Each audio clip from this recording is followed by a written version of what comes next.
The sun hung high in the sky, casting golden beams across the bustling city streets as Lily Bennett weaved her way through the throng of people.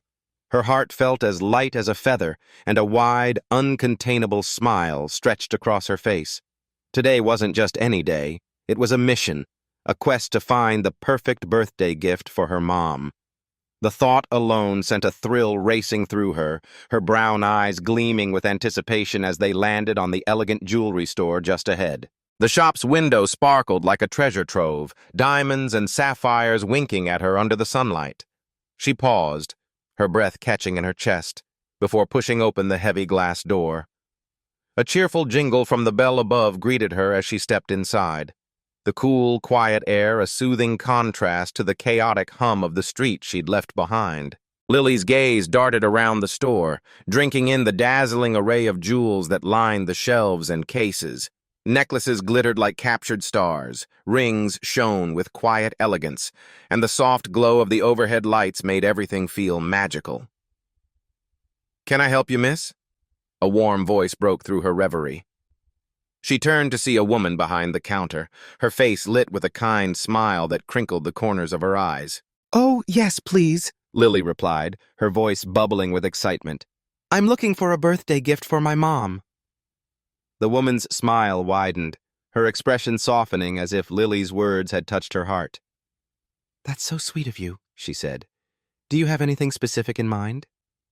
Lily chewed her lip, her brow furrowing as she pondered. "Well, my mom loves necklaces," she said slowly, "and her favorite color is blue." The woman clapped her hands together lightly. "I think I have just the thing. Follow me." As they moved toward a gleaming display case, Lily's thoughts drifted to her dad, Mason Bennett. He wasn't just a father to her. He was her rock, her guiding star. An FBI agent by trade, he spent his days chasing justice through a world tangled with shadows, but to Lily, he was the man who flipped pancakes into perfect circles on lazy Sunday mornings and sat patiently at the kitchen table, guiding her through tricky algebra problems. His voice echoed in her mind now, steady and wise. "Actions speak louder than words, Lily. Show people you care." This gift wasn't just a necklace, it was a promise, a tangible piece of love she could place in her mom's hands, a reflection of everything Mason had taught her. "Your mom's lucky to have such a thoughtful daughter," the woman said, pulling Lily from her daydream. A blush crept up Lily's cheeks, warm and unexpected.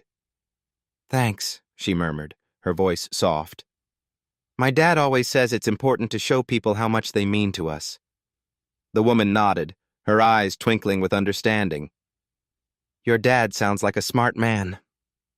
Lily's chest swelled with pride, a quiet glow spreading through her. "He is," she agreed, her smile returning. She wandered deeper into the store, her fingers brushing lightly against the cool glass of the display cases. Each necklace seemed to outshine the last, chains of silver and gold, pendants that caught the light like tiny prisms. She could almost picture her mom's face lighting up when she opened the box. Lost in her imaginings, she didn't notice the shift in the air at first, a subtle chill that prickled the back of her neck. Then she felt it, eyes on her, sharp and unyielding. Glancing up, she caught sight of a woman watching her from across the room. She was impeccably dressed, her tailored suit screaming wealth, but her face was carved with a deep frown, her gaze cold and piercing. Lily's stomach twisted as the woman, later revealed to be Mrs. Hawthorne, leaned toward a nearby employee, whispering something that made the worker's eyes flick toward Lily with suspicion. Her hands trembled as she reached for a delicate silver chain, its sapphire pendant glinting like a drop of ocean water. She wanted to ask if something was wrong, to demand why she was being watched, but the words lodged in her throat, heavy and unspoken. The joy that had carried her into the store was slipping away, replaced by a gnawing unease that coiled tighter with every passing second. She tried to focus on the necklaces, to cling to her purpose, but Mrs. Hawthorne's stare burned into her back, relentless and accusing. Whispers floated through the air like ghosts, soft, insidious murmurs from the employee and the stern woman. Lily's heart thudded against her ribs. Had she done something wrong? She'd only been browsing, her intentions as pure as the sunlight streaming through the window. Determined not to let them ruin her mission, she squared her shoulders and took a deep breath, just as Mason had taught her when nerves threatened to overwhelm her. "I belong here," she told herself silently, her inner voice fierce despite the tremor in her hands. She picked up a blue pendant, its beauty stealing her breath for a moment. It was perfect, exactly what her mom would adore. But as she held it, Mrs. Hawthorne nudged the employee again, her nod sharp and pointed. The air grew thick with tension, the store transforming from a haven of treasures into a suffocating trap. Lily's resolve wavered, torn between fleeing and proving she had every right to stay. When she finally stepped out of the shop, the crisp autumn breeze hit her like a lifeline. She hadn't found the gift she'd hoped for, but the relief of escaping those judging eyes washed over her, until a harsh voice shattered the moment. "Excuse me, miss! Stop right there!" Her heart plummeted as she turned to see a police officer marching toward her, his face a mask of stern lines and unyielding authority. His badge caught the sunlight, gleaming ominously. "I'm Officer Lucas Harrow," he barked, his tone rough as gravel. "We've had a report of a missing necklace from the display case. Empty your pockets, now." Lily's eyes widened, shock rooting her to the spot. "What? But I didn't take anything." Her voice quaked, her hands shaking as she clutched the edges of her jacket. Officer Harrow's eyes narrowed, his lips curling into a sneer. "That's what they all say. Pockets, empty them, or I'll do it for you." Tears stung her eyes as she fumbled with her jacket, pulling out nothing but a crumpled tissue and a stick of gum. A small crowd gathered on the sidewalk, their whispers cutting deeper than any blade. "She looks guilty," one muttered. "Poor thing, she's terrified," another said, pity lacing their tone. Harrow's voice rose, sharp and commanding. "Where'd you hide it? Your bag? Your shoes?" Lily's pleas cracked with desperation. "I didn't take anything. Please, you have to believe me." The crowd swelled, their murmurs growing into a dull roar as Lily stood there, exposed and trembling. Officer Lucas Harrow loomed over her, his presence suffocating, his accusations baseless yet unrelenting. She didn't know it then, but this moment would spark a firestorm, one that would bring her father, Mason, crashing into Harrow's life with a vengeance that would shake the city to its core. Beneath the surface of this unjust arrest simmered hidden dangers, a racist cop drunk on power, a father's unbreakable love, and a lesson in justice that would echo far beyond this sunlit street.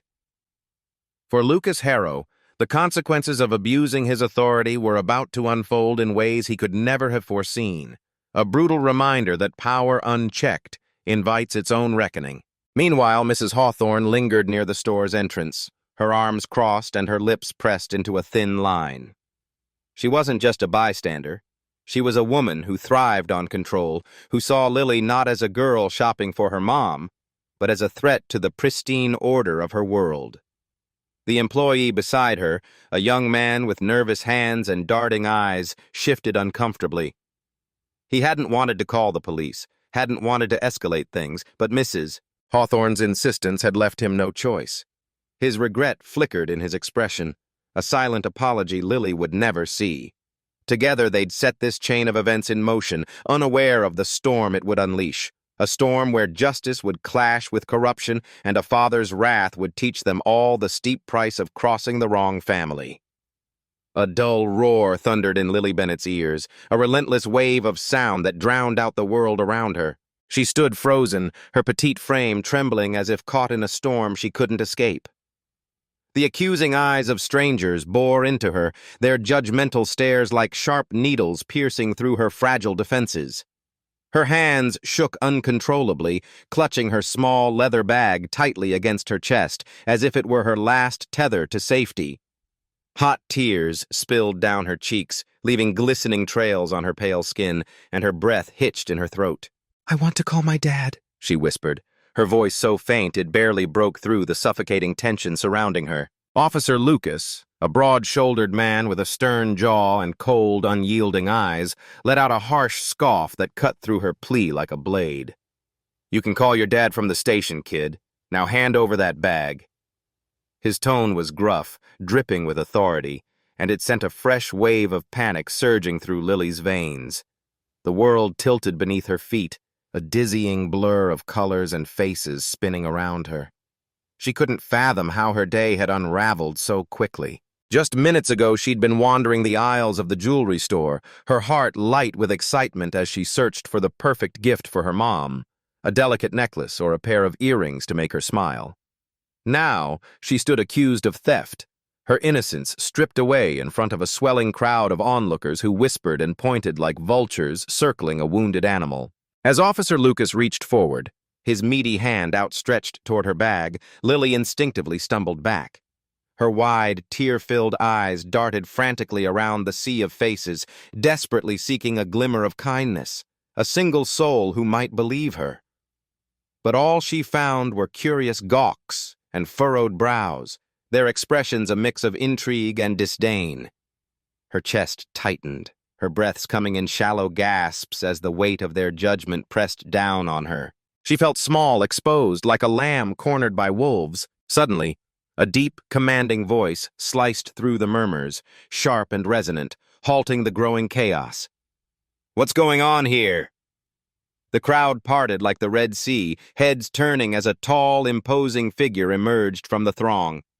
Mason Bennett strode forward with purpose, his broad shoulders squared and his piercing gaze fixed ahead. His face was a storm of emotions. Concern etched deep into the lines around his mouth, anger simmering in the tight set of his jaw. Lily's heart leapt at the sight of him. "Dad!" she cried, her voice cracking under the weight of her relief, raw and jagged with emotion. Tears streamed faster now, but they were tinged with hope as her father closed the distance between them in long, determined strides. Mason reached her side in an instant, wrapping a strong, protective arm around her trembling shoulders.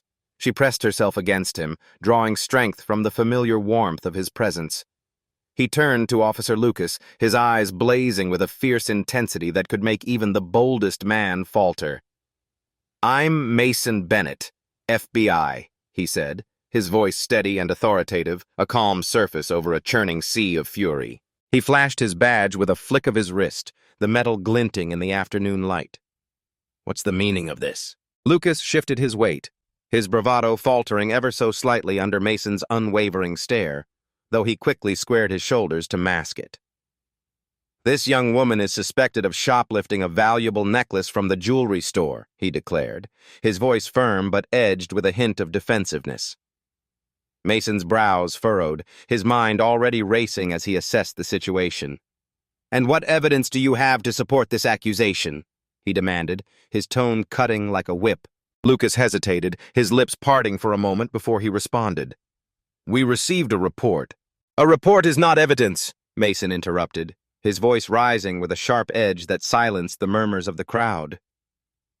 "Have you checked the security cameras? Searched my daughter? Found any stolen property in her possession?" The onlookers watched in rapt silence, their earlier whispers replaced by a tense stillness as the confrontation unfolded. Lily clung to her father's side, her fingers digging into his jacket as she anchored herself to his strength. Lucas's face reddened, a flush creeping up his neck. "I was in the process of conducting a search when you arrived," he shot back, his tone defensive, almost petulant. Mason's eyes narrowed to slits, his voice dropping to a dangerous calm. "Without probable cause or a warrant? I don't think so." He turned to Lily, his expression softening as he brushed a strand of damp hair from her tear-streaked face. "Sweetheart, did you take anything from the store?" Lily shook her head vigorously, her dark hair bouncing with the motion. "No, Dad, I swear I didn't," she said, her voice trembling but resolute. Mason nodded, a quiet reassurance passing between them before he faced Lucas again. "My daughter says she's innocent, and you've got no evidence to the contrary. I demand you release her immediately." The air crackled with tension as the two men locked eyes, neither willing to back down. The crowd held its collective breath, the weight of the moment palpable. Then, abruptly, Lucas's radio buzzed to life, a stern voice barking through the static. "Officer Lucas, report back to the precinct immediately." His face fell, the color draining from his cheeks as the reality of the situation crashed over him. He cleared his throat, struggling to maintain his composure. "This isn't over," he muttered under his breath, though the words lacked conviction. With a stiff turn, he strode away, his boots thudding against the pavement as the crowd began to disperse, their whispers fading into the hum of the city. Mason pulled Lily into a tight embrace, feeling her body shudder with silent sobs against his chest. "It's okay, sweetheart," he murmured, stroking her hair gently as he tried to soothe the terror still coursing through her. "You're safe now. Let's go home." She nodded weakly, her face buried in his jacket, the scent of his cologne grounding her as the adrenaline began to ebb. But then, something unexpected happened. Lucas paused mid-step, his shoulders slumping as if the fight had drained out of him. He took a deep breath, his chest rising and falling heavily, before turning back to face them. "I owe you both an apology," he said, his voice low and rough with hesitation. Lily and Mason exchanged startled glances, their eyes widening in unison. The few stragglers in the crowd froze, their curiosity reignited as they watched the officer's sudden shift. Lucas's gaze dropped to the ground for a moment before he met Lily's eyes. "Miss Bennett, I'm sorry for putting you through this ordeal. It was unprofessional of me to jump to accusations without proper evidence." He turned to Mason, his expression tightening. "Agent Bennett, I apologize for my conduct. I should have handled this with more care." Mason studied the officer's face, searching for sincerity in the lines of regret etched there. The apology seemed genuine, a crack in Lucas's earlier bravado, but a nagging doubt gnawed at the back of Mason's mind. Justice demanded accountability, and while words were a start, they didn't erase the fear Lily had endured. He nodded curtly, his tone measured. "Thank you for the apology, Officer Lucas. I hope this serves as a lesson. Power comes with responsibility, and abusing it has consequences." Lucas dipped his head, the weight of his actions visibly pressing down on him as he walked away, his figure shrinking into the distance. Lily tugged gently at her father's sleeve, her voice still shaky as she whispered, "Dad, there's something else you should know." Mason looked down at her, his brow creasing with concern. "What is it, sweetheart?" She took a deep breath, steadying herself as the memory flooded back. "Inside the store, there was this woman, Mrs. Hawthorne. She kept watching me, like she was suspicious of something. It made me so uncomfortable. I didn't know her, but she was whispering to one of the employees and pointing at me." Mason's expression darkened, a shadow crossing his rugged features as he processed this new piece of the puzzle. "Mrs. Hawthorne," he repeated, his voice low and thoughtful. "Did you recognize her?" Lily shook her head, her eyes wide with unease. "No, I've never seen her before." Mason squeezed her shoulder gently, his mind already spinning with questions. "That's important, Lily. Thank you for telling me." As they stood there, the city's bustle resuming around them, car horns blaring, footsteps clattering on the sidewalk, Mason couldn't shake the unease settling in his gut.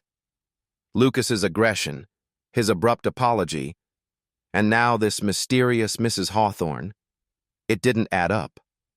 Something lurked beneath the surface, a thread of deceit he was determined to unravel. He guided Lily toward his car, his arm a steady shield around her as they moved through the thinning crowd. The drive home was quiet, the hum of the engine filling the space between them. Mason glanced at Lily, her face pale and her eyes distant as she stared out the window. "You okay, sweetheart?"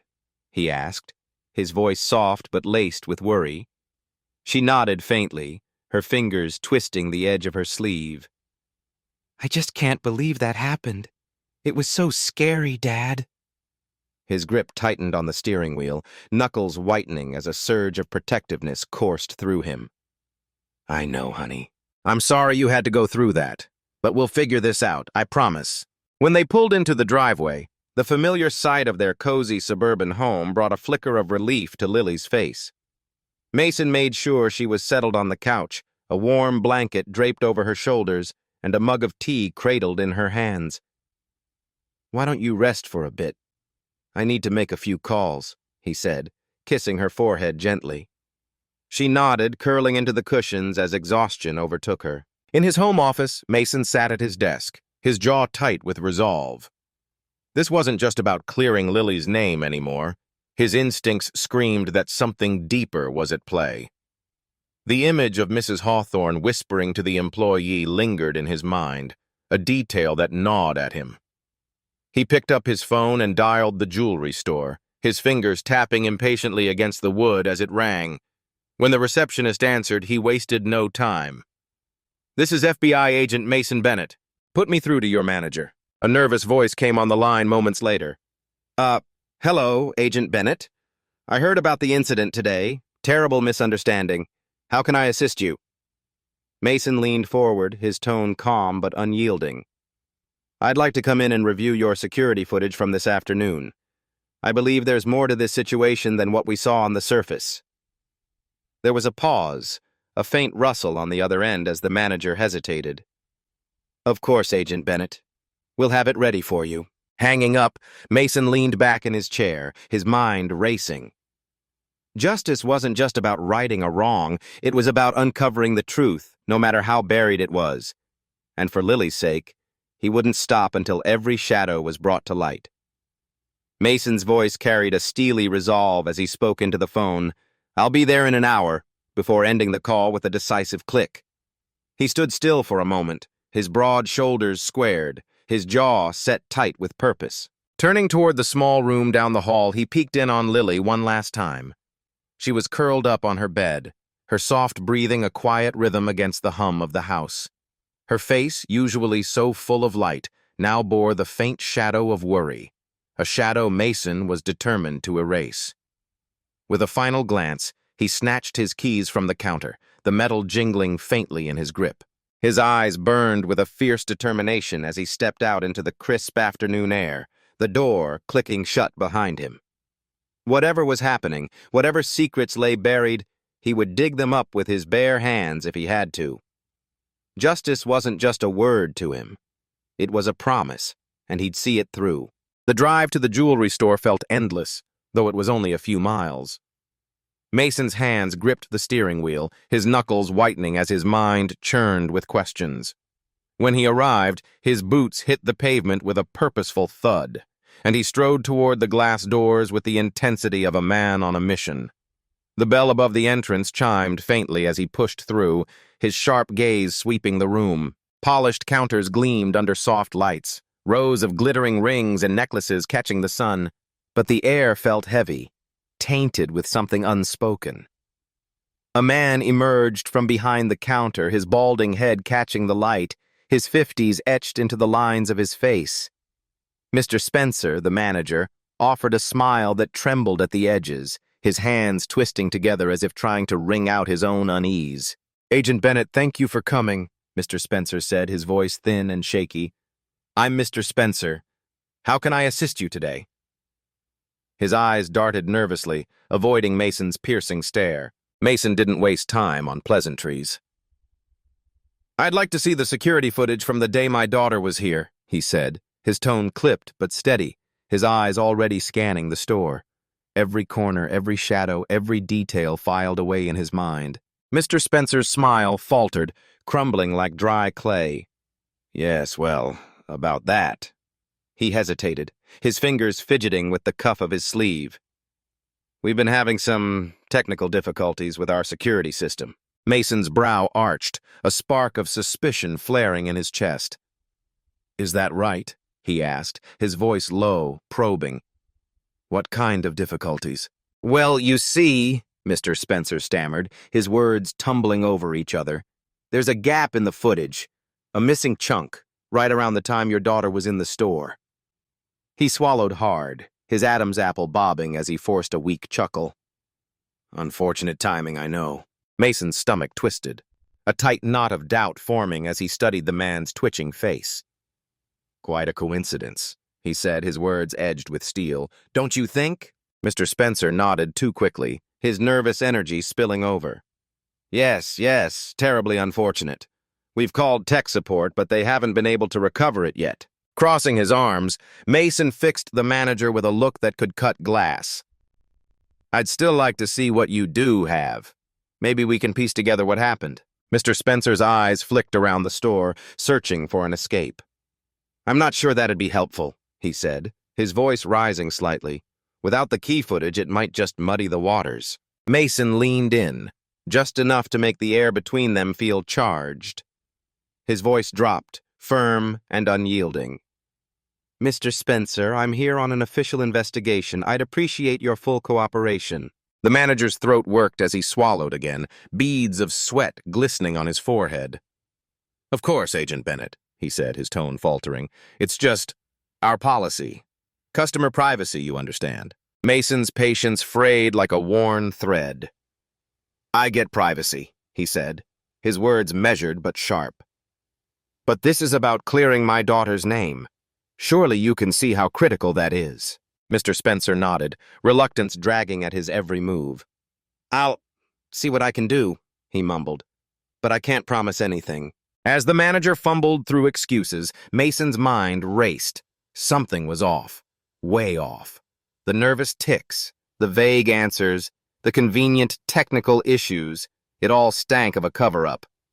He cataloged every detail, the manager's sweaty palms, the way his eyes avoided contact, the too quick explanations. Whatever was happening here, Mason wouldn't let it slide. He'd dig into the store's past, unearth any complaints or incidents buried in the records. Thank you for your time, Mr. Spencer, he said, his voice cool and controlled. I'll be in touch, and I expect full cooperation going forward. Stepping back into the sunlight, Mason's thoughts churned like a storm. The jewelry store faded into the background as he climbed into his car, the engine rumbling to life beneath him. He could feel it in his gut. Something dark lurked beneath the surface, and he wouldn't stop until he dragged it into the light. Back at his office, Mason threw himself into the work. His desk became a battlefield, strewn with papers and glowing with the harsh light of his computer screen. He pulled up records of the jewelry store, his fingers tapping impatiently as the system loaded. Incident reports scrolled past, and with each one, his heart sank deeper. Over the past 6 months, 5 separate cases popped up, all involving black teenagers accused of theft at that very store. Each time they'd been detained, questioned, their dignity stripped away, only to be released when no evidence materialized. Mason leaned back, dragging a hand over his face, his breath heavy with frustration. This wasn't random. This was a pattern, a sickening, deliberate pattern. Digging further, another name caught his eye. Mrs. Hawthorne. In 4 of the 5 incidents, she'd been there, watching, reporting, pointing fingers at suspicious behavior. Mason's pulse quickened as he pulled up her file. The wife of a local judge, Samuel Hawthorne, she was a fixture in the community, well-dressed, well-connected, and untouchable. But beneath the polished surface, Mason found cracks, hushed complaints, whispers of bias, all swept under the rug or dismissed with a wave of influence. His jaw tightened, anger simmering in his chest. This wasn't just about Lily anymore. It was bigger, uglier. Racial profiling, abuse of power, a system rigged to protect the guilty and punish the innocent. He reached for the framed photo on his desk, Lily's bright smile cutting through the haze of his fury. Her eyes sparkled with trust, with hope he refused to let die. I'm going to fix this, sweetheart, he whispered, his voice thick with emotion. For you, and for every other kid who's been wronged. Setting the photo down, he stood, resolve hardening in his bones, taking on Mrs. Hawthorne and her web of influence wouldn't be easy, but Mason thrived on hard fights, especially when the stakes were this high. The deeper he dug, the darker it got. Judge Samuel Hawthorne's name surfaced next, a man with a gavel and a history as tarnished as his wife's. Mason's fingers flew across the keyboard, pulling up case after case. Rulings on racial discrimination claims stood out like red flags, each one dismissed, brushed aside on technicalities, the plaintiffs left with nothing but frustration. Mason's fists clenched. The Hawthornes weren't just a couple. They were a machine, grinding down anyone who didn't fit their narrow world. Determined to build his case, Mason hit the streets. His first stop was Claire, a college student who worked at the coffee shop across from the jewelry store. She sat across from him, her brow creasing as she stirred her latte, her voice low but steady. "I saw that woman there all the time. Mrs. Hawthorne," she said. She'd sit by the window, watching the store like a hawk. Always the younger customers, especially if they were black. It gave me the creeps. "Did she ever talk to the staff?" Mason asked, his pen scratching notes. Claire's eyes widened with recognition. "Oh, yeah." She'd lean over the counter, whispering to them, pointing people out. It was unsettling, like she was running the place. Next, Mason tracked down Mr. Johnson, an elderly man with a slow gait and a sharp memory. He leaned on his cane, his weathered face etched with sorrow as he spoke. "Those kids weren't doing anything wrong," he said, shaking his head. "Just shopping, same as me. But that woman, she'd stare at them, then march over to the staff. Next thing you know, security's hauling some poor kid away. It's a damn shame." Witness after witness painted the same picture.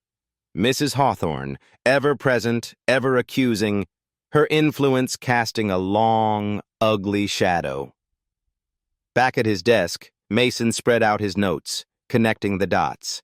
Dates, names, incidents. They formed a timeline of injustice, a portrait of power abused. He wouldn't stop here. The truth was close, and he'd chase it to the end. For Lily, for the others, for the lesson that justice must prevail, no matter who stands in its way. Mason Bennett sat alone in the dim light of his cluttered office, the faint hum of the city filtering through the cracked window behind him. His eyes were fixed on the scattered papers and photographs spread across his desk, evidence that told a story he couldn't ignore. Each piece pointed to a chilling pattern. Mrs. Hawthorne, a woman with a sharp tongue and an even sharper sense of entitlement, had been singling out young black customers at her upscale boutique. She'd filed complaint after complaint, each one meticulously crafted to ensure those targeted were detained, questioned, and humiliated by the police. The realization hit Mason like a punch to the gut. He leaned back in his creaky chair, running a calloused hand through his thinning hair, his mind racing. This wasn't just about one isolated incident involving his daughter, Lily. No, this was something far uglier. A systemic rot of racial profiling that had festered unchecked for years. His heart thudded unevenly as he sifted through the documents, his fingers trembling slightly with a mix of anger and dread. He'd always known the world could be cruel, but to see it laid out so plainly, so deliberately, shook him to his core. Then, as he dug deeper into the background of Lucas Harlow, the officer who'd hauled Lily in for questioning, something unexpected jolted him upright. Mason's breath caught in his throat as he stared at the glowing screen of his laptop. "Well, I'll be damned," he muttered under his breath, his voice rough with disbelief. There it was, in black and white. Lucas's older brother, James Harlow, wasn't just some small-time lawyer. He was a high-profile defense attorney, a man with a reputation for winning cases that others wouldn't touch. But what made Mason's pulse quicken wasn't James's resume. It was the name that leaped out from the list of his clients, Hawthorne. Mason leaned closer, his tired eyes narrowing as he scanned the legal records. James Harlow had represented Mrs. Hawthorne and her husband, Judge Samuel Hawthorne, in a string of cases over the past decade. The connection wasn't just a coincidence. It couldn't be. His mind churned with possibilities, each one darker than the last. He slumped back again, rubbing his stubbled chin, the faint scratch of his fingers against his skin the only sound in the room. What had started as a father's desperate search for answers about his daughter's mistreatment was unraveling into something much bigger. A tangled web of power, prejudice, and corruption that stretched far beyond what he'd imagined. This wasn't just about bias anymore. It was a calculated abuse of authority, a machine oiled by influence and privilege. Determination flickered in his chest, warring with a creeping unease. He grabbed his phone and dialed his partner, Agent Elena Morales, his thumb hovering over the call button for only a moment before he pressed it. "Elena," he said the second she picked up, his voice tight with urgency. "I need you to dig into Lucas Harlow's financials. Look for anything unusual. transfers, payments, anything tied to the Hawthorns. On the other end, Elena's tone was crisp, focused. On it, Mason. What's going through your head? He exhaled heavily, the weight of his suspicions pressing down on him. I'm thinking Lily's incident might not have been random. Lucas's brother has ties to the Hawthorne family, deep ties. What if Lucas was pushed to target her specifically? Elena's response came sharp and cautious. That's a hell of an accusation, Mason. We'll need hard proof. I know, he shot back, his jaw tightening. That's why we can't miss a single detail. This could be bigger than profiling. We might be looking at corruption, police, courts, the works. As he hung up, Mason's mind buzzed with a storm of emotions, resolve hardening like steel, fear gnawing at the edges. The case had veered into uncharted territory, and the stakes were climbing higher by the minute. If he was right, Lily hadn't just been a victim of chance. She'd been a pawn in a game orchestrated by people with power they didn't hesitate to wield. He pulled a fresh sheet of paper from the drawer and began sketching out the connections, his pen scratching furiously against the page. Mrs. Hawthorne, with her venomous complaints. Judge Samuel Hawthorne, a man whose gavel had shaped lives from the bench. Lucas Harlow, the officer who'd followed orders without question. And James Harlow, the slick attorney pulling strings in the shadows. At the center of it all, his Lily, his bright, fearless girl, caught in a trap she didn't even know existed. Mason's jaw clenched so hard his teeth ached as he stared at the diagram. These were dangerous people, entrenched in their privilege, and they wouldn't take kindly to being exposed. But he couldn't turn back now. Not when justice, the real kind, not the twisted version they peddled, hung in the balance. The next morning, Mason sat hunched over his desk, the stale scent of coffee lingering in the air as he pored over a new report. His eyes widened, a low whistle escaping his lips as he read the details. The necklace, the one Lily had been accused of stealing from Mrs. Hawthorne's boutique, had been reported stolen weeks before the incident. This doesn't add up, he muttered, shaking his head in disbelief. The contradiction gnawed at him, fueling his resolve. He snatched his jacket from the back of his chair and stormed out, the thud of his boots echoing in the empty hallway. The drive to the jewelry store was a blur, the city streets streaking past as his mind raced with questions. Why had Lily been blamed for something already gone? Who stood to gain from the lie? When he shoved open the glass door of the boutique, the soft jingle of bells greeted him, a stark contrast to the tension coiling in his chest. Behind the counter, Mr. Spencer, the store manager, looked up from polishing a display case. His thin lips curved into a polite smile that faltered the moment he recognized Mason. "Agent Bennett," he said, his voice tight, almost squeaky with nerves. "What can I do for you today?" Mason strode forward, his gaze locked on the man like a predator sizing up its prey. "We need to talk about that missing necklace, the one my daughter was accused of stealing." Mr. Spencer's smile vanished, his hands fumbling with the rag he'd been holding. "I thought we cleared that up, Agent Bennett.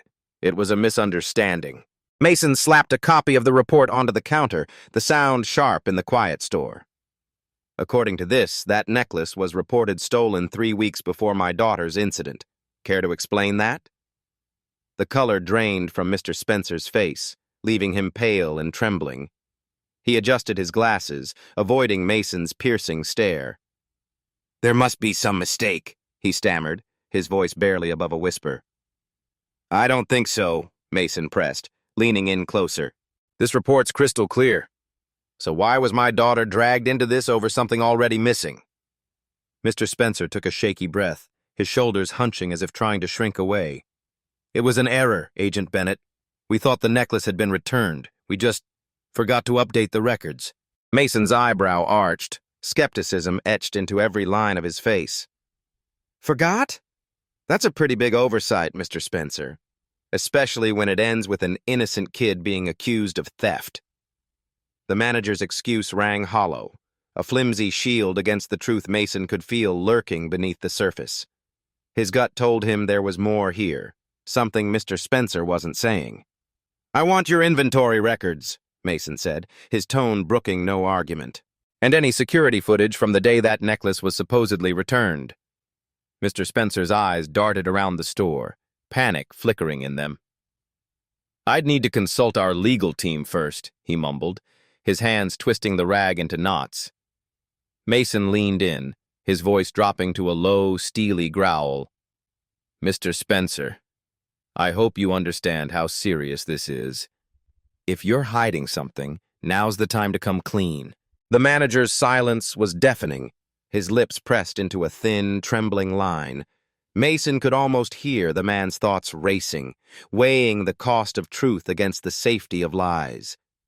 Whatever was happening, the jewelry store wasn't just a bystander. It was a piece of the puzzle, tangled up in the same corruption that threatened his daughter. Mason stepped back, his mind already spinning with next steps as he left the store, the unanswered questions buzzing like a swarm of bees in his head. Back in his car, he took a deep breath and dialed a number he rarely used. Officer Grant, it's Agent Bennett, he said when the line picked up. I need to talk about Lucas Harlow. There was a long pause, the crackle of the connection filling the silence. Mason, you know I can't discuss internal matters, Grant replied, his voice thick with hesitation. I'm not asking for anything official, Mason assured him, softening his tone. Just a chat between old friends. Can we meet? An hour later, they sat across from each other in a dimly lit diner, the clatter of dishes and hum of conversation masking their words. Officer Grant, a grizzled veteran with deep lines etched into his face, shifted uncomfortably in the booth, his eyes scanning the room as if expecting trouble. What's this about, Mason? Grant asked, his voice a low rumble. Mason leaned forward, resting his elbows on the chipped table. I need to know about Lucas, his behavior, his connection to Mrs. Hawthorne. Something's off about what happened to Lily. Grant sighed, running a hand through his thinning gray hair. Lucas is complicated. He and his brother James, they're tight, real tight. Mason's eyebrows shot up. The defense attorney? Grant nodded, his expression grim. Yeah, they've always looked out for each other. If James is mixed up with the Hawthorns, it's not a stretch to think Lucas might be too. Mason's mind raced, piecing together the implications. Grant's words carried the weight of years on the force, a quiet warning woven into them. The lesson was clear. Power, when abused, didn't just harm the innocent. It corrupted everything it touched, from the streets to the courtroom. And the consequences? They rippled out, ensnaring people like Lily in schemes they never saw coming. Mason's resolve hardened. He wouldn't let this stand, not for his daughter, not for anyone. Justice demanded more than blind faith. It demanded truth, no matter how deep the rot ran. The air inside the diner was thick with the scent of fried grease and stale coffee as Mason leaned forward, his fingers tightening around the edge of the chipped formica table. Across from him, Officer Grant squirmed in his seat, his uniform creasing under the strain of his discomfort. The man's eyes darted toward the window, where the late afternoon sun cast long shadows over the cracked parking lot. I shouldn't say more than I already have, Grant muttered, his voice barely above the hum of the jukebox in the corner. But let's just put it this way. If Lucas ever lands himself in a mess, his brother's always there to pull him out. And it works both ways. Mason felt a shiver ripple down his spine, cold and sharp, like a blade brushing against his skin. This wasn't the simple favor trading he'd anticipated when he'd sat down with Grant. No, this ran deeper, darker. Threads of loyalty and secrets weaving a web he hadn't yet untangled. His mind churned as he pressed further, his tone steady but insistent. And Mrs. Hawthorne? Where does she fit into this picture? Grant's reaction was immediate, a slight widening of his hazel eyes, a flicker of something unguarded before he shuddered it away. Mrs. Hawthorne? I don't know anything about that, he stammered, but the lie hung heavy between them. Mason saw it in the twitch of Grant's jaw, the way his fingers fidgeted with the salt shaker. There was a connection there, a piece of the puzzle Grant was desperate to keep buried. Rising from the booth, Mason forced a polite smile, though his pulse thrummed with urgency. Thank you for your time, Officer Grant. You've been more helpful than you realize. He stepped out into the fading daylight, the diner's bell jingling behind him as the door swung shut. The moment his boots hit the pavement, his thoughts ignited like wildfire. Lucas and his brother James, shielding each other from consequences. Mrs. Hawthorne, with her polished reputation and ties to the local judge, hovering at the edges of it all. And then there was the necklace, reported stolen, pinned on Lily, a girl whose only crime was being in the wrong store at the wrong time. This wasn't just about prejudice, Mason realized, his breath hitching as the pieces clicked into place. There was something bigger at play, something sinister pulling the strings. He slid into his car, gripping the steering wheel until his knuckles whitened. Whatever it took, he'd unearth the truth for Lily, for justice, for the system that had been twisted against them. Back at home, Mason hunched over his desk, the dim glow of his lamp casting jagged shadows across the cluttered files. His eyes burned from hours of staring at fine print, but he couldn't stop now, not when the threads were finally starting to weave together. He rubbed his temples, exhaustion warring with the adrenaline pumping through his veins. Page after page revealed a pattern, insidious and deliberate. Mrs. Hawthorne's name surfaced again and again, tied to a string of jewelry insurance claims, each one suspiciously timed with reports of thefts from the same store where Lily had been accused. His heart pounded as he muttered under his breath, "This isn't a coincidence. It can't be." Reaching for his phone, he dialed a contact at the insurance company, a man he'd known since his early days at the FBI. The conversation was brief but electric, every word confirming the dread coiling in Mason's gut. "She's been filing claims for over a year," the voice on the other end said, clipped and cautious. "Big payouts, too, thousands each time." Mason sank back in his chair, the weight of it crashing over him like a tidal wave. This wasn't just about racial profiling anymore. It was a calculated scam, a tapestry of fraud with Lily caught in its threads. Mrs. Hawthorne hadn't just targeted his daughter. She'd weaponized bias to cloak her crimes, dangling an innocent girl as bait while she raked in the profits. The realization hit him hard, a visceral ache blooming in his chest. He thought of Lily, his bright, fierce daughter, her face pale and tear-streaked after the incident. She'd come home that day trembling, her faith in fairness shattered by the cold glare of the store clerk and the cuffs that had bitten into her wrists. Mason's fists clenched as rage simmered beneath his skin. Mrs. Hawthorne hadn't just wronged Lily, she'd exploited the system itself, turning justice into a puppet for her greed. He surged to his feet, resolve hardening like steel in his bones. This was bigger than clearing Lily's name now. It was about tearing down a scheme that had likely ensnared countless others, innocent people crushed under the weight of corruption. He grabbed his phone again, this time calling his supervisor. "Sir, I need to brief you on something in Lily's case," he said, his voice steady despite the storm inside him. "It's not what we thought. It's a hell of a lot bigger." As he laid out the evidence, he could hear the shock ripple through his boss's tone. "This is serious, Bennett. We'll need the fraud division on this. How solid is your proof?" Mason's jaw tightened. "Solid enough to blow it wide open, but we've got to move fast. If she catches wind of this, she'll bury it all." Hanging up, he exhaled slowly, the enormity of the fight ahead settling into his marrow. He wasn't just a father seeking justice for his child anymore. He was a soldier in a war against a machine that thrived on power and deceit. But the battlefield shifted unexpectedly. Lucas's brother, James Harrow, a defense attorney with a shark's grin and a reputation to match, stepped into the spotlight. Standing before a swarm of flashing cameras and outstretched microphones, his voice cut through the clamor like a blade. "It's come to my attention that FBI agent Mason Bennett is abusing his authority," James declared, his words dripping with righteous indignation. "He's harassing Mrs. Hawthorne, a pillar of this community, all because of a father's blind vendetta." The media devoured it, twisting the story into a sensational spiral.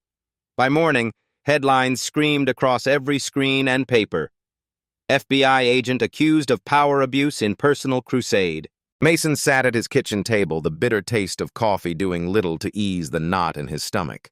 His tablet glowed with the latest news, each article painting him as the aggressor, the rogue agent turned tyrant.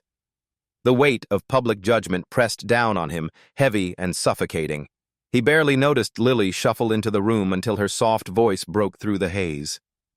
"Dad," she whispered, her eyes rimmed red from sleepless nights. "People at school.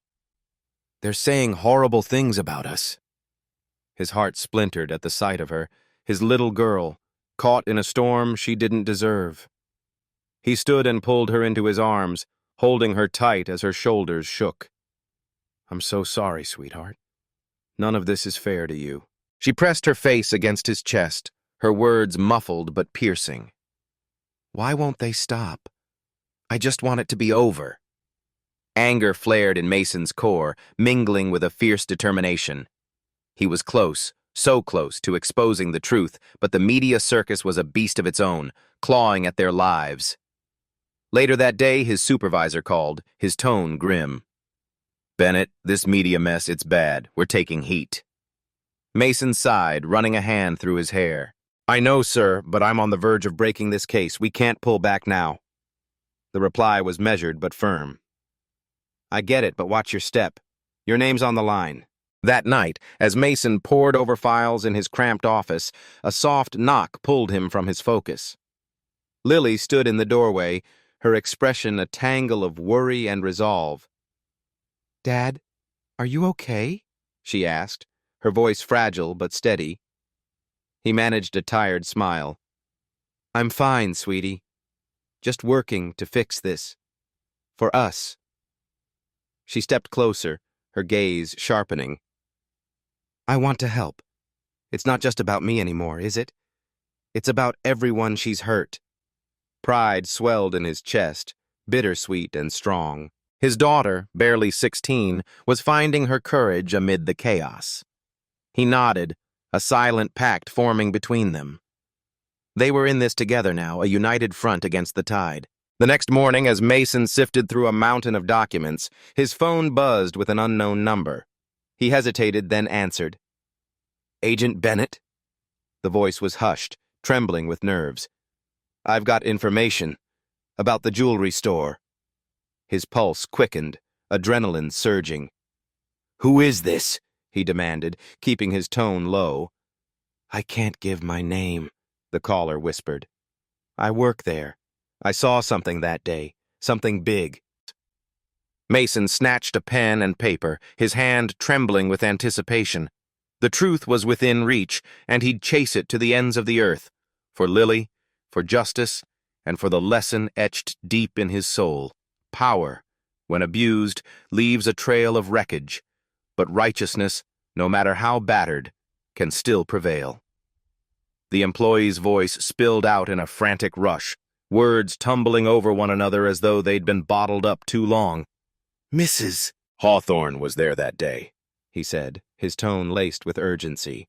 "I saw her, clear as day, huddled close to the store manager, whispering something just moments before your daughter was stopped."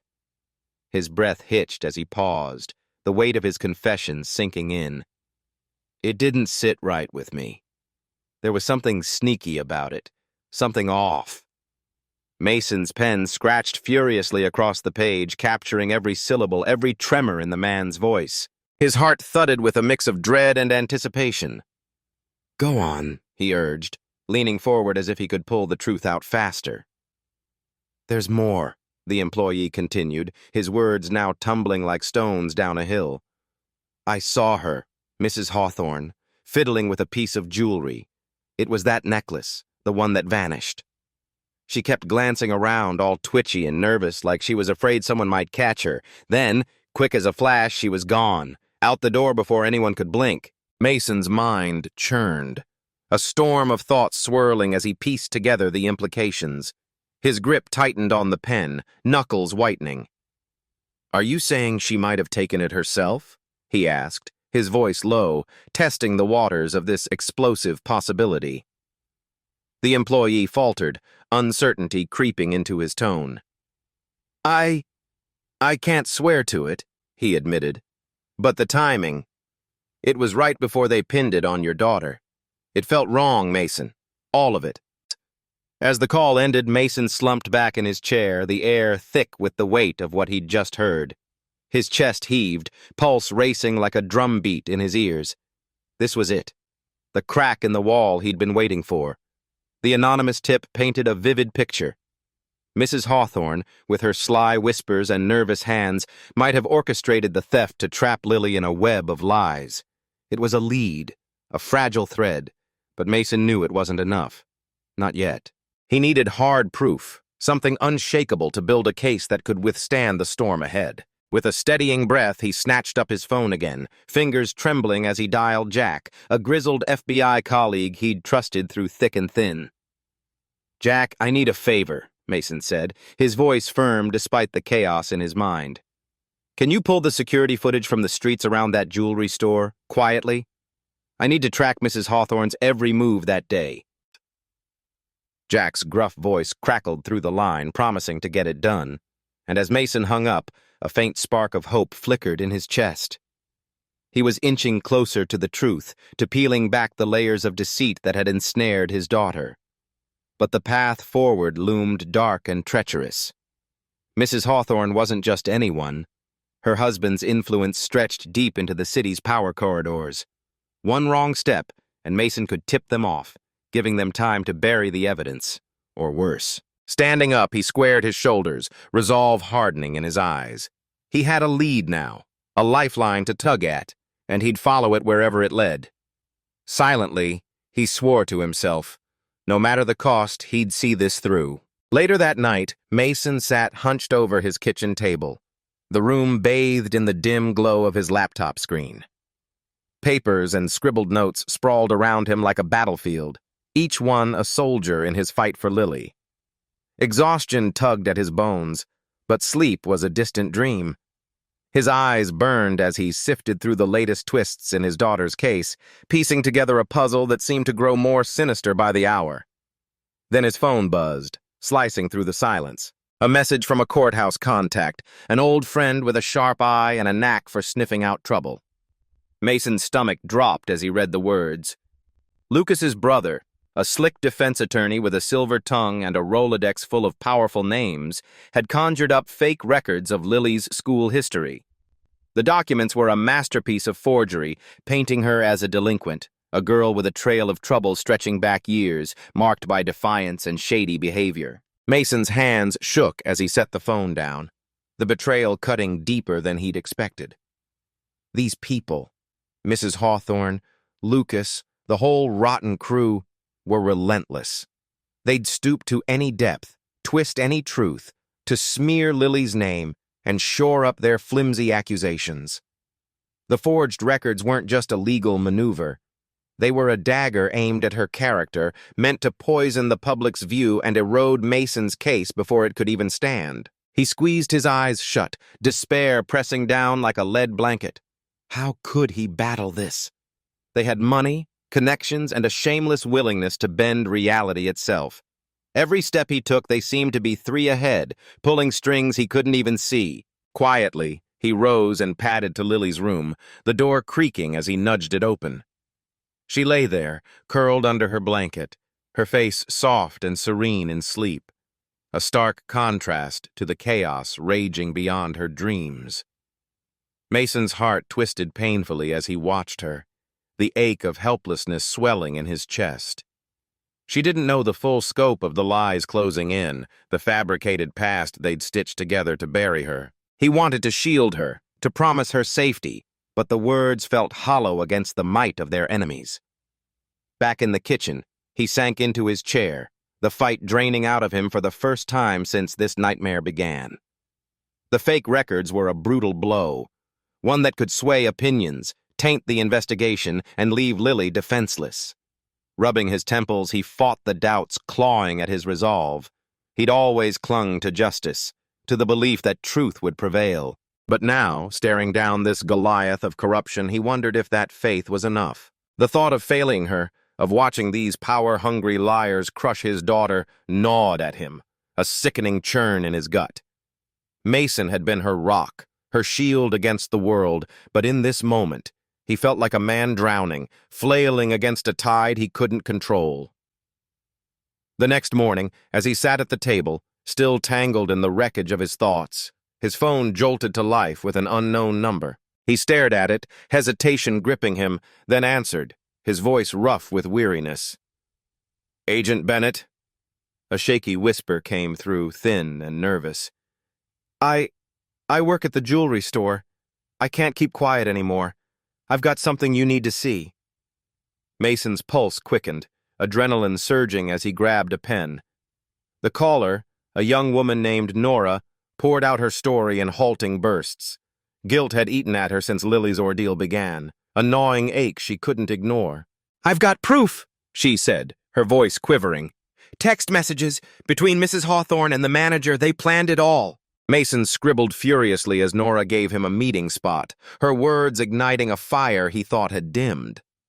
An hour later, he waited in his car, the parking lot cloaked in shadows, his nerves strung tight. Nora slipped in beside him, her wide eyes darting around like a hunted animal's. She thrust her phone into his hands, her voice barely audible. "Here. They thought they'd wiped it clean, but I saved screenshots."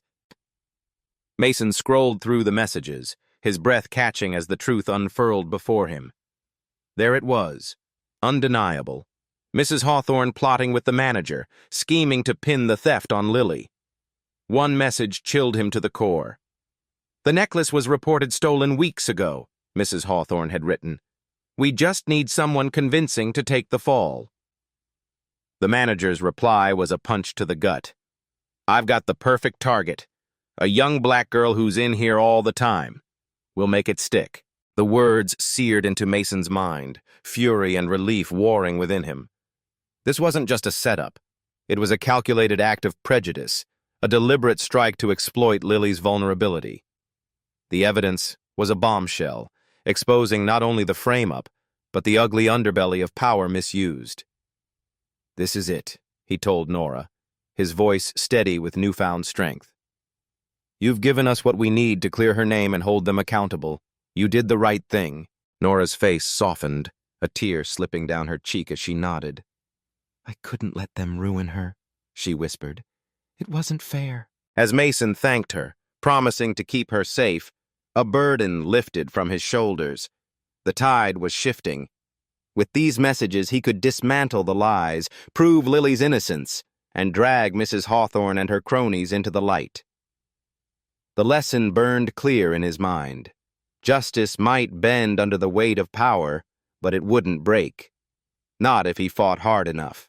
And the consequences of their arrogance, their abuse of influence, would crash down on them like a reckoning they couldn't escape. Armed with Nora's evidence, Mason felt the fire rekindle. He wouldn't just save Lily, he'd make sure the world saw the cost of crossing that line. On a crisp morning, Mason Bennett strode purposefully into the police station, his jaw set with unyielding resolve. Determination radiated from every line of his weathered face as he pushed through the heavy glass doors, his boots echoing sharply against the tiled floor. He approached the front desk with a fire in his eyes and demanded to see Chief Reynolds, his voice cutting through the hum of the bustling precinct like a blade. When the chief finally appeared, a tall, broad-shouldered man with graying hair and a perpetually furrowed brow, Mason wasted no time. With a steady hand, he spread a stack of papers and a phone across the desk, each piece meticulously gathered to expose a festering wound of corruption. "I've got evidence," he declared, his tone unwavering despite the storm of emotions roiling beneath the surface. Lily's detainment wasn't a mistake. It was part of something bigger. A conspiracy. Chief Reynolds leaned forward, his sharp gaze darting across the text messages glowing on the phone's screen. His eyes widened, a flicker of shock breaking through his usually stoic demeanor. "This is serious, Agent Bennett," he muttered, rubbing a hand across his stubbled chin. "Very serious indeed." Within hours, the precinct buzzed with renewed urgency.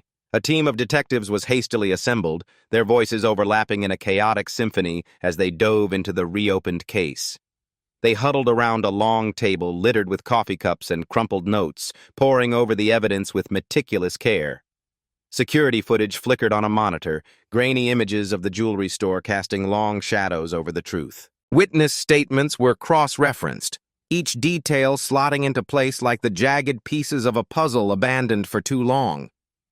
What emerged was chilling, a pattern of racial profiling and fraud woven so tightly into the store's operations that it seemed almost deliberate, a sinister tapestry designed to ensnare the innocent. Mason stood at the edge of the room, arms crossed, watching the team work. Relief washed over him in tentative waves, mingling with a simmering anger that gnawed at his insides. Justice, he thought, was a fragile thing, too easily trampled by those who wielded power without conscience. As the investigation gained momentum, the floodgates opened. Young black customers, their voices trembling with a mix of fear and defiance, stepped forward one by one to share their stories. They spoke of being shadowed through the jewelry store's gleaming aisles, accused of theft without evidence, their dignity stripped away by the cold suspicion in Mrs. Hawthorne's eyes. Each account added another layer of weight to the case, pressing down on the fragile defenses of the store's manager and its imperious owner. Detective Nina Garcia, a wiry woman with sharp features and an even sharper mind, led the charge. She shook her head in quiet disbelief as she sifted through the growing pile of evidence, her fingers tracing the damning lines of falsified reports. "Mason," she said one evening, her voice low and heavy with realization. "This wasn't just about Lily. It was a machine, a calculated system targeting innocent people to mask their greed." She gestured to a stack of insurance claims, each one a carefully crafted lie. "They've been bleeding the system dry, and people like your daughter paid the price. The deeper the authorities dug, the uglier the truth became." The jewelry store's pristine facade, its glittering displays and polished counters, hid a rotting core of deceit. Mrs. Hawthorne, with her crisp blouses and practiced smile, had long projected an air of untouchable respectability. But now, that mask was cracking. The evidence painted her as the architect of the scheme, her signature scrawled across fraudulent documents, her influence seeping into every corner of the operation. For Mason, the unfolding revelations were a double-edged sword. Relief surged through him as the light of truth pierced the darkness, yet it was tempered by a righteous fury that burned hotter with every new discovery. How many lives had been upended by this woman's arrogance? How many families had suffered in silence, their cries drowned out by the clinking of her ill-gotten gains? One gray afternoon, Mason sat in a cramped briefing room, the air thick with tension. The investigative team surrounded a table strewn with files, their faces drawn with exhaustion and resolve. Chief Reynolds entered, his heavy footsteps silencing the murmured conversations. His expression was grim, his eyes shadowed with the weight of what he carried. "We've got enough," he announced, his voice reverberating through the room. "The district attorney's filing charges against Mrs. Hawthorne and the store manager, fraud and conspiracy." A hush fell over the group, the gravity of the moment sinking into their bones. Mason closed his eyes, exhaling a breath he hadn't realized he'd been holding since the day Lily was wrongfully detained. It was a shaky, ragged release, laced with the bittersweet taste of justice finally within reach. Yet even as hope flickered, he knew the scars of this ordeal would linger, on his daughter, on him, and on every soul touched by this betrayal of trust. Meanwhile, across town, Officer Lucas Harrow found himself ensnared in a different kind of reckoning. The department had launched an internal affairs inquiry, and now he sat in a stark, windowless room at the precinct, the walls closing in around him. Two investigators loomed across a metal table, their faces carved from stone, their questions relentless. "Officer Harrow," the first began, his voice clipped and cold, "we need to discuss your actions that day with Lily Bennett." Lucas nodded, his palms slick with sweat, his throat so tight he could barely force the words out. "I understand," he rasped, his mind racing back to that humid afternoon when everything had unraveled. The investigators dissected every moment. Why had he acted so swiftly on Mrs. Hawthorne's tip? What had clouded his judgment? As they pressed him, their voices sharp and unyielding, Lucas felt the flimsy excuses he'd clung to begin to dissolve like ash in the wind. The second investigator leaned forward, his eyes narrowing. "We're particularly interested in your connection to Mrs. Hawthorne through your brother," he said, his tone heavy with implication. "Did that relationship sway your decision?" Lucas's heart thundered in his chest, a frantic drumbeat drowning out his thoughts. He opened his mouth, fumbling for an answer. "I didn't think it did back then," he admitted, his voice barely a whisper. "But now, I'm not sure." Shame coiled around him like a snake, tightening with every word. His brother, a gruff, well-meaning man who'd always had his back, had called that day, relaying Mrs. Hawthorne's concerns with an urgency Lucas hadn't questioned. He'd trusted it, acted on it, and now the consequences were crashing down like a tidal wave. The scrutiny didn't end there. Lucas's earlier apology to Lily and Mason, once a fleeting moment of contrition, was now thrust under a microscope. Officer Maria Fernandez, a seasoned cop with a warm smile and a keen eye, had been there when he'd stammered out his regrets. She sat across from the investigators now, her brow furrowed with doubt. "It felt real in the moment," she said, her voice tinged with unease. "But knowing what we do about his ties to Mrs. Hawthorne, I can't shake the feeling it was just a play to save face."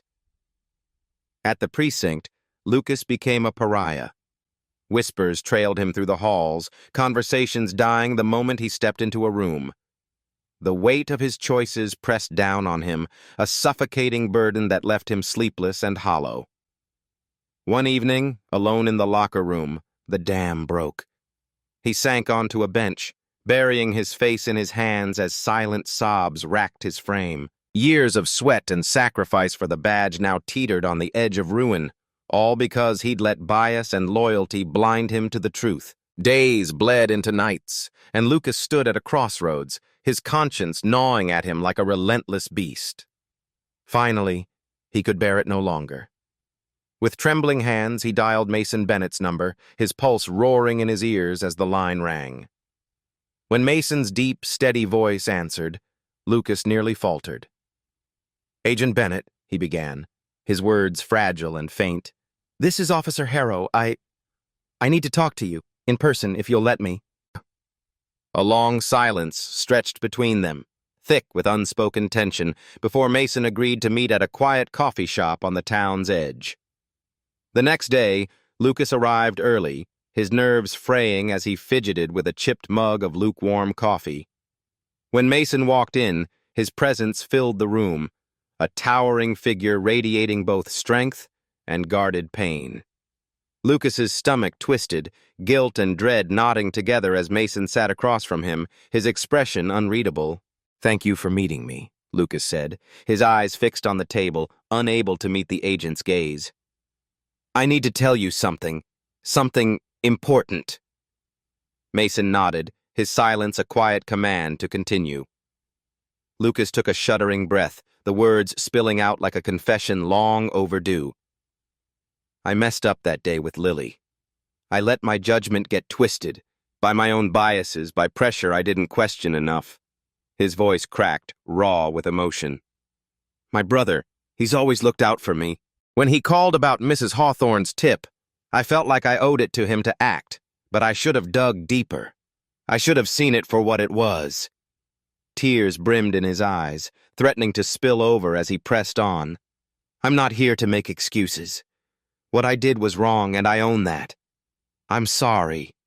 Not just for Lily, but for being part of something that let this happen to so many others." Mason listened, his face softening ever so slightly as Lucas bared his soul. The officer's words carried a weight of regret that cut through the anger Mason had nursed for weeks. He saw a man wrestling with his own failures, a mirror to the broader corruption they were fighting to dismantle. After a long pause, Mason spoke, his voice calm but firm. "Lucas, what you did hurt my daughter in ways I can't even put into words. It shook her trust in the world, in the people meant to keep her safe." He paused, letting the words settle. "But I see you're carrying that now, too. Justice isn't just about punishment. It's about facing what you've done and making it right. You're starting that, And maybe that's where the real lesson lies. The air between them shifted, heavy with the echoes of accountability and the faint stirrings of redemption. For Lucas, it was a fragile lifeline. For Mason, a reminder that even in the wreckage of power abused, there was room for truth to take root. The fight for justice, they both knew, was far from over, but it was a fight worth waging, one painful step at a time. Lucas sat hunched over in the dimly lit room, his broad shoulders sagging under the weight of his own remorse. The air felt thick, heavy with the unspoken tension that lingered between him and Mason. His eyes, red-rimmed and glistening, darted upward as Mason's steady voice cut through the silence. "I can see it in you, Lucas," Mason said, his tone firm yet laced with an unexpected warmth. "You're genuinely sorry, and deep down, you want to set things right." Lucas's chest tightened, a flicker of hope battling the storm of apprehension swirling within him. Could this be real? Could someone see past his mistakes? Mason leaned back in his chair, his gaze unwavering, exuding a quiet authority that made Lucas feel both exposed and understood. "I'm a firm believer in second chances," Mason continued, his words deliberate, as if he'd weighed each one before letting it fall. "Forgiveness isn't just a gift. It's a force, a catalyst for transformation." Tears pricked at the corners of Lucas's eyes, hot and insistent, as the gravity of Mason's compassion sank in. His voice trembled, barely audible as he whispered, "You're forgiving me?" It was less a question and more a plea for confirmation, a lifeline he scarcely dared to grasp. With a slow, thoughtful nod, Mason affirmed, "Yes, I am. But let's be clear, forgiveness doesn't erase the past. It's not a free pass. It's a chance, Lucas. A door cracked open for you to step up, to become something better than you were." A faint smile tugged at Mason's lips, softening the hard lines of his face as a spark of inspiration ignited in his mind. "You know," he mused, leaning forward slightly, "you're in a rare position right now.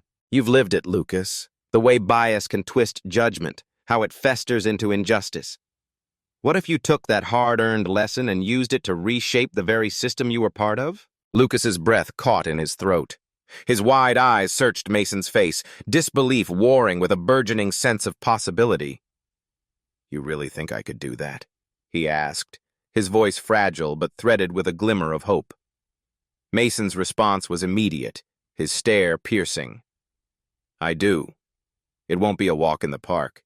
You'll have to unlearn a lot, face the ugliness of your own assumptions, and push others to do the same. But if you're willing to dig in, to do the work, you could turn this into something meaningful, something that matters." For the first time in what felt like forever, Lucas straightened up, his slumped posture giving way to a quiet resolve. "I want that," he said, his voice steady now, ringing with conviction. "I want to make things right, not just for you, not just for Lily, but for everyone I've let down, everyone who's suffered because of the blind spots I carried. I know I've got a mountain to climb, but I'm ready to start." Mason reached out, his hand resting firmly on Lucas's shoulder, a gesture brimming with solidarity and quiet faith. "That's where it begins, Lucas," he said softly, admitting there's work to do and stepping up to face it. In the weeks that followed, the fallout from Mrs. Hawthorne's schemes and the jewelry store's complicity unraveled like a slow, inevitable storm. The once thriving upscale boutique, with its polished glass counters and glittering displays, now stood desolate. Brown paper shrouded its windows, curling at the edges, while a faded "closed" sign dangled crookedly on the door. The settlement had hit hard, stripping away its veneer of prestige and leaving it a hollow shell. Mason walked past it one crisp afternoon, his footsteps echoing on the empty sidewalk. Satisfaction stirred in his chest.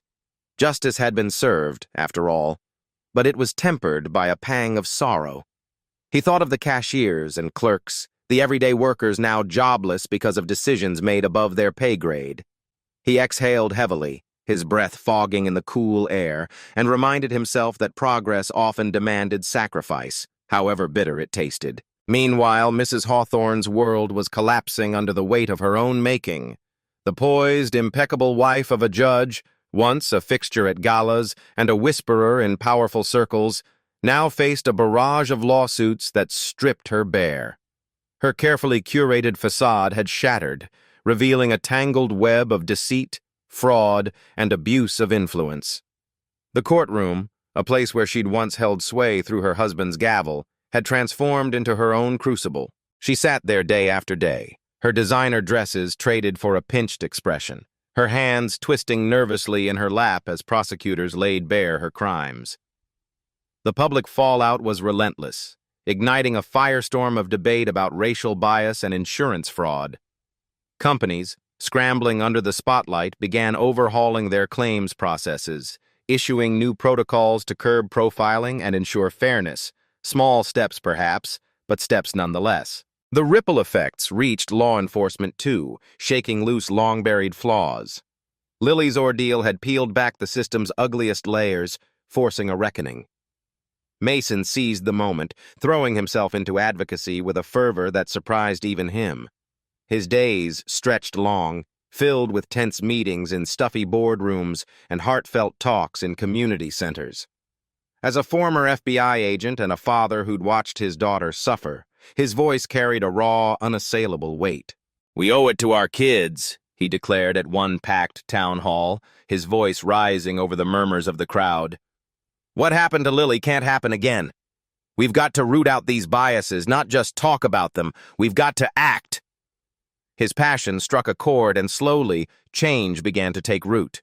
The police department, bowing to pressure from outraged citizens and wary officials, rolled out reforms. Tighter rules for detaining minors, a revamped complaint system, and, most crucially, mandatory bias training for every officer. That training, crafted with care by community voices and justice experts, wasn't a cure-all, Mason knew. But as he stood at the back of the room, watching the first batch of officers file in, he felt a cautious optimism bloom.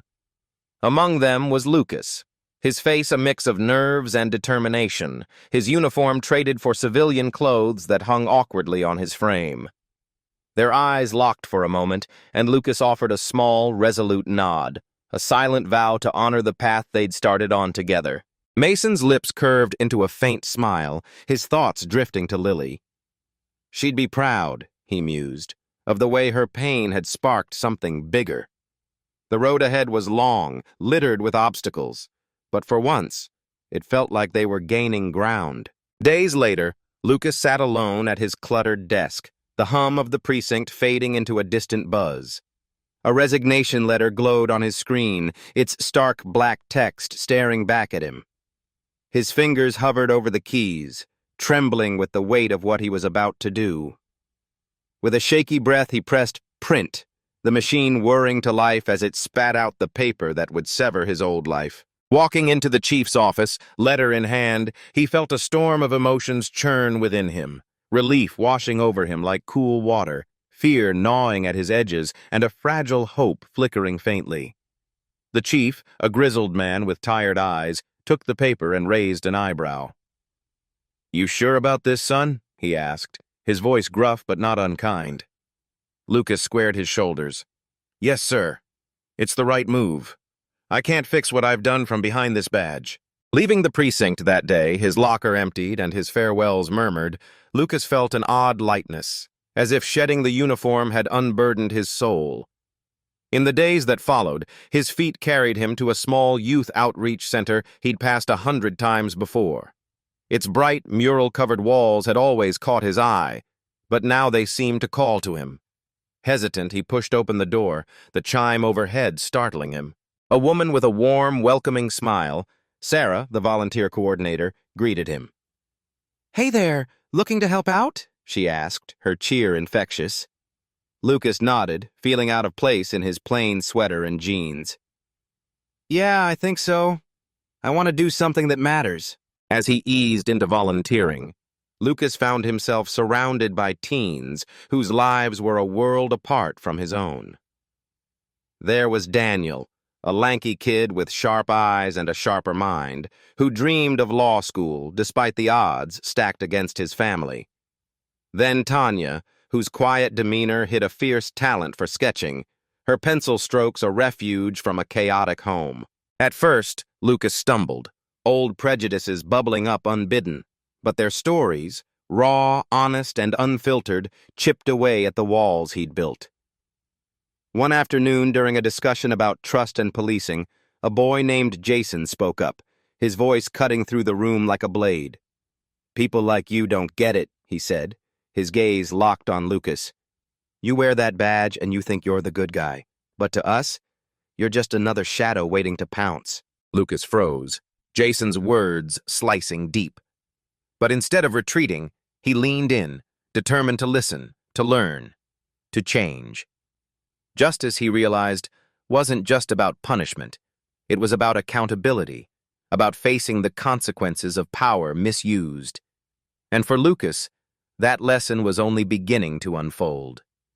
The weight of constant scrutiny pressed down on Lucas like an invisible hand, a suffocating sensation that made him feel accused before he'd even had the chance to act. It gnawed at him, stirring a sharp pang of guilt as his mind drifted back to that day with Lily, the day he'd let his own flawed assumptions steer him terribly wrong. He stood in the dimly lit room of the youth center, the faint hum of flickering fluorescent lights overhead blending with the rustle of restless teens shifting in their seats. Taking a slow, deliberate breath to steady himself, he decided it was time to peel back the layers of his past. "I used to be a cop," he said, his voice low but steady, though he couldn't miss how the air tightened, how some of the kids stiffened, their eyes narrowing with suspicion. "And I messed up, badly. I accused a girl of stealing, someone who didn't deserve it, all because I let my own biases cloud everything. It cost me my badge, my career, but worse than that, it showed me how wrong I'd been." The room fell into a heavy silence, the kind that seemed to swallow sound itself. Every pair of eyes locked onto him, some wary, some curious, all waiting. Lucas swallowed hard, his throat tight with the raw emotion he'd buried for too long. "I'm here now because I want to hear you," he continued, his voice trembling slightly but growing firmer with each word. "I want to know what you go through, what I never bothered to see before. I'm trying to be better, to be someone who listens instead of judges." To his surprise, Jason, a lanky kid with a guarded demeanor, gave a slow nod from across the room. "That takes guts, man," Jason said, his tone gruff but laced with a grudging respect. "Owning up like that? Not a lot of people do." Weeks rolled into months, and Lucas found himself drawn to the youth center in a way he hadn't expected. What started as a reluctant step toward atonement became something he craved, a chance to sit with these kids and absorb their stories. He learned about the daily grind they endured, the sidelong glances from strangers who assumed the worst, the teachers who wrote them off before giving them a chance, the cops who stopped them for no reason other than the color of their skin or the hoodies they wore. Their voices carried a mix of defiance and vulnerability as they shared their fears of being misunderstood, of never getting a fair shot, and their fragile hopes for a future that didn't feel rigged against them. Lucas listened, really listened, and with each conversation, the world he'd once patrolled with such certainty began to shift into focus through a new lens. These weren't just troubled teens anymore. They were individuals, each with a spark of resilience that humbled him and fueled his own growth. For the first time, he felt the stirrings of redemption, not as an end, but as a path he was only beginning to walk. Months later, sunlight spilled across the sprawling lawn of the community center, casting golden streaks over a vibrant scene unfolding beneath a fluttering banner that read, "Building Bridges, Community and Law Enforcement United." Laughter and chatter rose like music, weaving through the crowd of families, officers, and kids mingling together, a tapestry of faces from every corner of life. Mason Bennett stood near the edge of the makeshift stage, his FBI badge catching the light as it hung proudly on his chest. His sharp eyes swept over the gathering, and a warm, proud smile tugged at his lips when he spotted his daughter, Lily. She wasn't the same girl he'd once seen trembling under the weight of a false accusation. Now she moved through the crowd with a quiet confidence, her head held high as she chatted animatedly with a cluster of younger kids. This program, she told them, her eyes alight with passion, it's going to help us figure each other out. It's about trust, about building something real together. Her words carried a conviction that seemed to ripple outward, drawing nods and smiles from those around her. A few steps away, Lucas lingered at the fringe of the crowd, his fingers fidgeting with the sleeve of his worn flannel shirt. Without his uniform, he felt exposed, like a stranger in his own skin. The badge that once defined him was gone, but so was the arrogance it had cloaked him in. He took a deep breath, the crisp air steadying his nerves, and stepped forward, determined to be more than a bystander in this moment of change. As the event kicked off, Mason climbed onto the stage, his presence commanding yet warm. "Today," he declared, his voice cutting through the hum of the crowd with clarity and strength, "we're starting something new. This is about understanding, about trust, about making our community a place where everyone feels safe." He gestured toward Lily and a handful of other young faces, kids who'd been bruised by the same system that had failed them. These incredible people have taken their pain and turned it into something powerful. They've shown us that healing isn't just a dream, it's a choice, and it can change everything. Lily stepped up beside her father, her shoulders squared and her gaze steady. The microphone felt light in her hands, a tool rather than a burden. "What happened to me was terrifying," she said, her voice ringing out with a strength that silenced the crowd. "It wasn't fair, being accused of something I didn't do, feeling like no one would believe me. But it taught me something. We all have a voice, and we can use it to make things better. By coming together, by really seeing each other, we can build something that lasts." As she spoke, her eyes flicked toward the crowd and landed on Lucas. For a fleeting second, the memory of that day in the jewelry store flashed between them. The harsh fluorescent lights, the cold metal of the counter, the sting of his accusation. But instead of shrinking back, Lily offered him a small, genuine smile, a gesture so full of grace it nearly knocked the breath from him. Lucas felt his chest tighten, a lump rising in his throat as he grappled with the weight of her forgiveness, a gift he knew he didn't deserve. When Mason opened the floor for others to speak, Lucas hesitated, his palms sweaty and his heart pounding like a drum. But something propelled him forward, and soon he stood at the microphone, the crowd's eyes boring into him. "I used to be part of the problem," he admitted, his voice cracking with the strain of honesty. "I let my own ignorance and snap judgments hurt people like Lily. Losing my job was nothing compared to facing how wrong I'd been. But through her kindness, and through everything I've learned here, I've seen that we can change. I'm here because I want to help fix what I broke." The audience watched in stillness, some with furrowed brows, others with quiet nods of recognition. As he stepped down, Mason reached out, his handshake firm and deliberate, a silent acknowledgement that carried more meaning than words ever could. Lucas felt a spark ignite within him, a sense of purpose he hadn't known in years. In the months that followed, the fallout from the jewelry store incident stretched far beyond that single day. Mrs. Hawthorne, the store owner whose accusations had set everything in motion, now faced a slew of charges: fraud, false reporting, and more, her once pristine reputation unraveling under the glare of legal scrutiny. Her husband, Judge Hawthorne, wasn't spared either. Whispers of corruption and favoritism in his courtroom grew into a roar as investigators dug into his past rulings. The media swarmed, their headlines screaming for accountability, demanding reforms to a justice system that had too often turned a blind eye to its own flaws. Meanwhile, Mason threw himself into the fight, his FBI experience and personal stake driving him to bridge the gap between law enforcement and the community. He worked tirelessly with local leaders, pushing for bias training, stricter rules on detaining kids, and real consequences for profiling. His voice became a beacon, steady and unwavering, cutting through years of silence on issues too long ignored. On the streets, in classrooms, and around kitchen tables, Mason and Lily's story stirred something new. People began to talk, really talk, about the distrust that had festered for generations. Teachers like Ms. Carter, a soft-spoken woman who'd watched her students struggle under unfair labels, started hosting open forums at the school. Parents like Mr. Delgado, whose son had been roughed up by cops for skateboarding in the wrong neighborhood, joined rallies with a fire in their eyes. The community knit itself tighter, determined to rewrite the rules so no one else had to feel the sting of being judged without cause.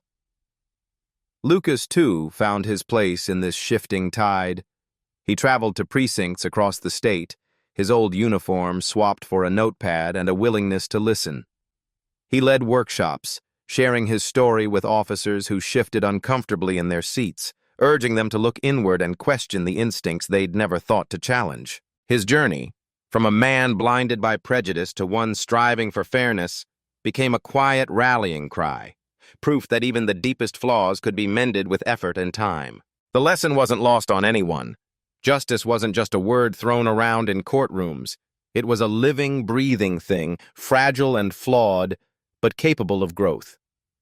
Power, when wielded without care, could crush the innocent, as it had Lily, and prop up the guilty, as it had the Hawthorns. But the consequences of that abuse didn't have to be the end. A year later, the community center buzzed with life again, this time for a celebration of how far they'd come. The lawn was alive with kids playing, adults swapping stories, and a shared pride hanging thick in the air. Mason and Lily stood at the heart of it, their presence a testament to resilience, to the idea that pain could forge something stronger. Lucas was there too, hauling tables and passing out water, his quiet smile a far cry from the tense man he'd been. Together they watched a new generation take root, one learning that mistakes could be lessons, that forgiveness could rebuild, and that justice, when fought for, could finally mean something real. The youth center buzzed with life as the evening sun dipped low, casting golden streaks through the windows and painting the chipped walls with fleeting warmth. Teens milled about, their laughter and chatter filling the air, a stark contrast to the mistrustful glances they once shot toward Lucas. He stood near the edge of the crowd, hands shoved deep into his pockets, his broad shoulders slightly hunched as he watched the scene unfold. The weight of his past as a former officer clung to him like a shadow, but it was fading, replaced by something new, something earned. These kids didn't see him as an enforcer anymore. To them, he was a steady hand, a voice of reason, a man who'd walked through fire and come out the other side not just intact, but better. His dark eyes flickered with quiet reflection, tracing the faces of those he'd grown to care for, each one a thread in the fragile tapestry of trust he'd woven over months of effort. Mason approached, his footsteps deliberate but soft against the scuffed hardwood floor.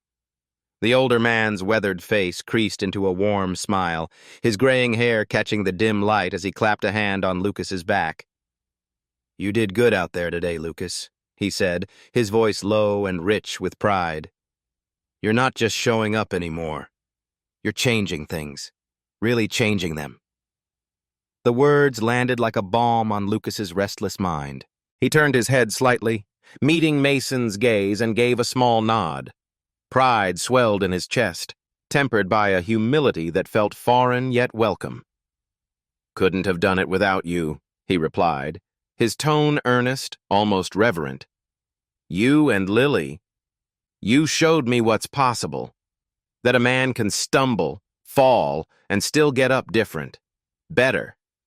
His lips quirked into a faint smile, a rare crack in his usually guarded demeanor. Mason chuckled, the sound rumbling from deep within him, warm and grounding. "We're all stumbling, kid. The trick is figuring out how to keep moving forward together. And you? You're not walking alone anymore." His eyes crinkled at the corners, a spark of camaraderie lighting them as he glanced toward the approaching figure of Lily. She wove through the thinning crowd, her bright smile cutting through the evening's haze like a beacon. Her auburn hair swayed with each step, and her presence seemed to lift the room's energy, as if she carried hope in her very being. She stopped beside them, hands clasped in front of her, her voice bubbling with sincerity. "You two have no idea what you've taught me," she said, her green eyes darting between them. "Courage, forgiveness, stuff I thought I knew until I saw it in action. I want to pass that on, you know." Show people there's power in letting go of the past. The trio stood there, silhouetted against the fading sunset, its amber glow spilling over the horizon and washing away the jagged edges of yesterday. For Lucas, the weight of his old badge, the one that once defined him, felt lighter now. Not gone, but less suffocating. Mason's steady presence grounded him, a reminder that growth wasn't a solo journey, while Lily's optimism lit a path forward. They weren't just survivors of their own stories. They were architects of something bigger, something that rippled outward into the community around them. The road ahead loomed long and uncertain, but as the chatter of the youth center softened into a hum, they felt ready, united by purpose, fueled by a quiet determination to carve out a world where justice wasn't just a word, but a living, breathing reality. Across town, the hospital thrummed with its own rhythm, a chaotic symphony of beeping monitors, hurried footsteps, and the occasional crackle of the intercom summoning a doctor to some urgent corner. Dr. Malcolm Hayes emerged from the operating room, his scrubs clinging to his sweat-dampened skin after 7 grueling hours bent over a young woman's open chest, coaxing her heart back to life. Exhaustion tugged at his limbs, but triumph pulsed through him, sharp and electric. He wiped his brow with the back of his hand, the stethoscope dangling around his neck a quiet testament to his craft. All he wanted now was coffee, black, strong, and scalding, to chase away the fog creeping into his mind. He turned the corner toward the break room, his long strides purposeful, when a ripple of tension snagged his attention.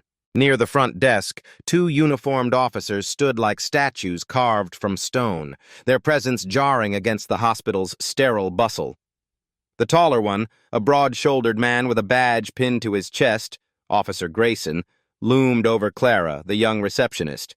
His voice boomed across the lobby, clipped and edged with impatience. "You sure about that? We've got reports of someone matching a description causing trouble around here." Clara's fingers faltered over her keyboard, her freckled face flushing under the officer's scrutiny, but she held her ground. "This is a hospital, sir, not some bar. There's no one like that here." Her tone was firm, though a tremor of nerves danced beneath it. Grayson's pale blue eyes swept the room, predatory and unyielding, until they locked onto Malcolm. Standing there in his pristine white coat, tall and composed, Malcolm was the picture of authority, hardly the image of a rabble-rouser. Yet Grayson's gaze hardened, his jaw tightening as if he'd found exactly what he was hunting for. He nudged his partner, a younger officer named Martinez, who shifted uncomfortably, his dark eyes darting to the floor. The air thickened, charged with an unspoken accusation Malcolm could feel prickling against his skin. He took a slow sip of his coffee, the bitter heat steadying him as Grayson closed the distance. "Excuse me," Grayson said, his voice icy, each syllable dripping with disdain. "Can I see some ID?" Malcolm arched a brow, the faintest hint of amusement flickering in his deep brown eyes. "ID? I'm Dr. Hayes. I work here. Is there a problem, officer?" Grayson crossed his arms, his posture rigid. "We've got reports of a suspicious individual loitering. You match the description. Show me some ID and we'll sort this out." The words were a challenge, a gauntlet thrown down in the middle of Malcolm's domain. Around them, the lobby began to stir. Nurses paused mid-step, interns peeked from behind charts, and Clara shot Malcolm a worried glance. He gave her a subtle nod, a silent assurance to stay calm, even as the tension coiled tighter. Reaching into his pocket, he pulled out his hospital badge and held it out with deliberate slowness. "Here you go. Dr. Malcolm Hayes, Chief of Cardiac Surgery. Suspicious enough for you?" Grayson barely glanced at it, his lip curling. "How do I know it's not fake? Let's step outside and figure this out." Malcolm's laugh was soft but resonant, cutting through the room like a blade. "Step outside? This is my workplace, officer. If there's figuring to be done, we'll do it here, unless you're suggesting I abandon my patients for your little game." Grayson's hand hovered near his holster, a silent threat that sent a chill through the onlookers. Malcolm's pulse quickened, but his face remained a mask of serene defiance, a quiet power radiating from him as he met the officer's glare. The lobby held its breath, every eye pinned to the standoff. Grayson leaned in, his voice rising. "Step outside, Dr. Hayes. I won't ask again." Malcolm tilted his head, studying the man with a calm that seemed to stoke Grayson's fury. "Let me get this straight," he said, his tone measured but piercing. "You want me, a surgeon who just spent 7 hours saving a life, to leave my hospital because I match a description you won't even clarify? Tell me, did your report mention scrubs, a stethoscope, maybe a coffee cup?" A few stifled laughs broke the silence, the sound like a release valve in the mounting pressure. Grayson's face reddened, his body bristling as he stepped closer. "Don't play games with me. This is official business. Cooperate or I'll take you in." Malcolm set his cup down with care, crossing his arms. "Take me in for what? Existing while black in my own hospital?" Martinez coughed, shifting his weight, his discomfort palpable, but Grayson silenced him with a sharp look. The crowd grew, nurses, patients, even a janitor leaning on his mop, watching with a mix of outrage and awe. Clara, her resolve hardening, began typing furiously, her jaw set. "You're making this harder than it needs to be," Grayson snapped. Malcolm's voice remained steady, cutting through the chaos. "No, officer, you are. You walked in here looking for a fight, and now you've got one.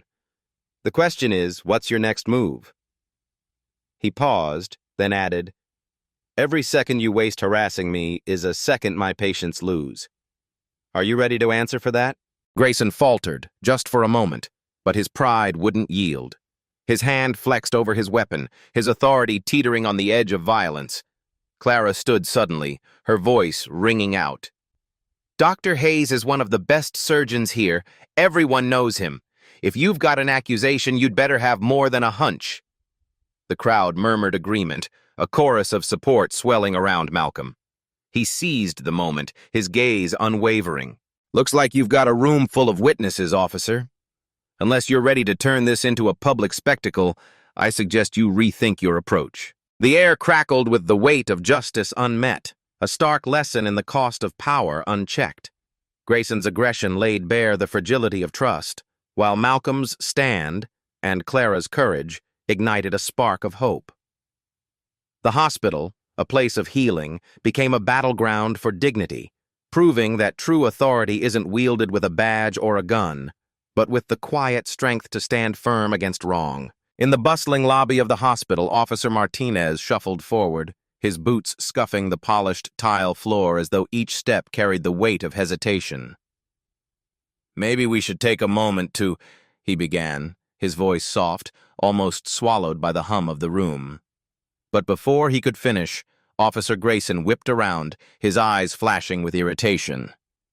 "Not now," he snapped, the words slicing through the air like a taut wire. Martinez flinched, his shoulders hunching slightly as he retreated into silence, his face a mask of unease.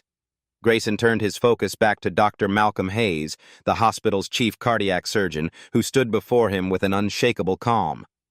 Yet beneath Grayson's stern exterior, a flicker of doubt danced in his tightening jaw. Malcolm's steady confidence and the growing murmur of solidarity from the onlookers were beginning to gnaw at his resolve. Suddenly, a low, measured voice cut through the tension from behind the officers. "What's going on here?"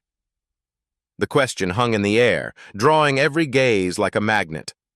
Dr. Elizabeth Crane, the hospital's chief administrator, stepped into the lobby, her crisp navy suit tailored to perfection, her heels clicking with authority against the floor.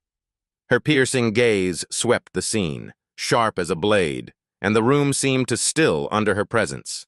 Known for her no-nonsense leadership, she carried herself with the gravitas of someone who had spent years commanding respect in a world that rarely offered it freely.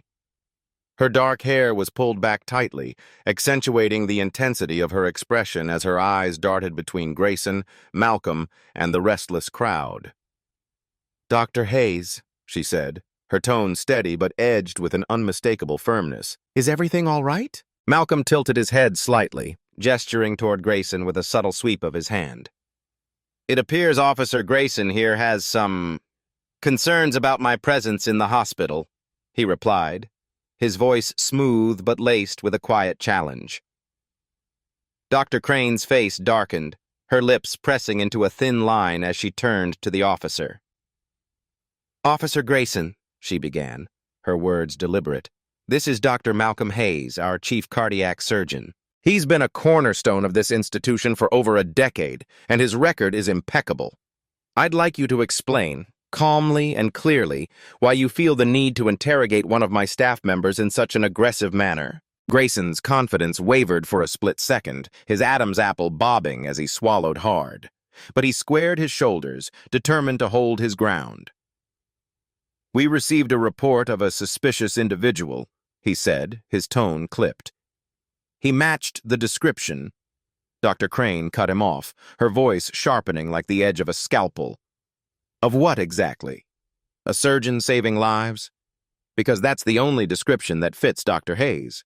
Her eyes bore into him, unrelenting, as the weight of her words settled over the room. Beside Grayson, Martinez shifted uncomfortably, his gaze dropping to the floor as if he longed to vanish into the tiles. His hands fidgeted at his sides, betraying the turmoil brewing within him, loyalty to his partner warring with the sinking realization that they might be in the wrong. Grayson, however, pressed on, his chest puffing slightly. "I was just doing my job, ma'am," he said, the defiance in his voice undercut by a faint tremor. Dr. Crane's lips thinned further, her expression hardening. "And I'm doing mine," she countered. "This hospital is a sanctuary, a place of healing and respect. Your behavior is neither professional nor appropriate, and I will not allow my staff to be subjected to baseless harassment." Grayson bristled, his pride stung like a fresh wound. "Ma'am, I don't take orders from you," he shot back, his voice rising. Malcolm, who had been observing the exchange in silence, stepped forward, his movements deliberate, his presence commanding despite his quiet demeanor. "No, officer," he said, his tone even but firm. "But you do take orders from your department, and I suspect they'll be very interested to hear how you disrupted a hospital without a shred of legitimate reason." At that moment, a soft but purposeful throat clearing broke the standoff. Clara, a young nurse with a mop of curly hair and a steely glint in her eyes, stepped forward from the edge of the crowd. She held up her phone, the screen glowing faintly in the dim light of the lobby. "By the way," she said, her voice steady despite the tremble in her hands, "this entire interaction has been recorded. I've already sent it to our hospital's legal team." The color drained from Grayson's face, his bravado crumbling like dry clay. For the first time, the balance of power slipped entirely from his grasp, leaving him exposed under the weight of dozens of watchful eyes. His expression shifted through a kaleidoscope of emotions, anger flaring in his narrowed eyes, disbelief tightening his brow, and a flicker of something akin to fear tugging at the corners of his mouth. Martinez, caught in the crossfire, looked torn, his loyalty to Grayson fraying as the reality of their situation crystallized.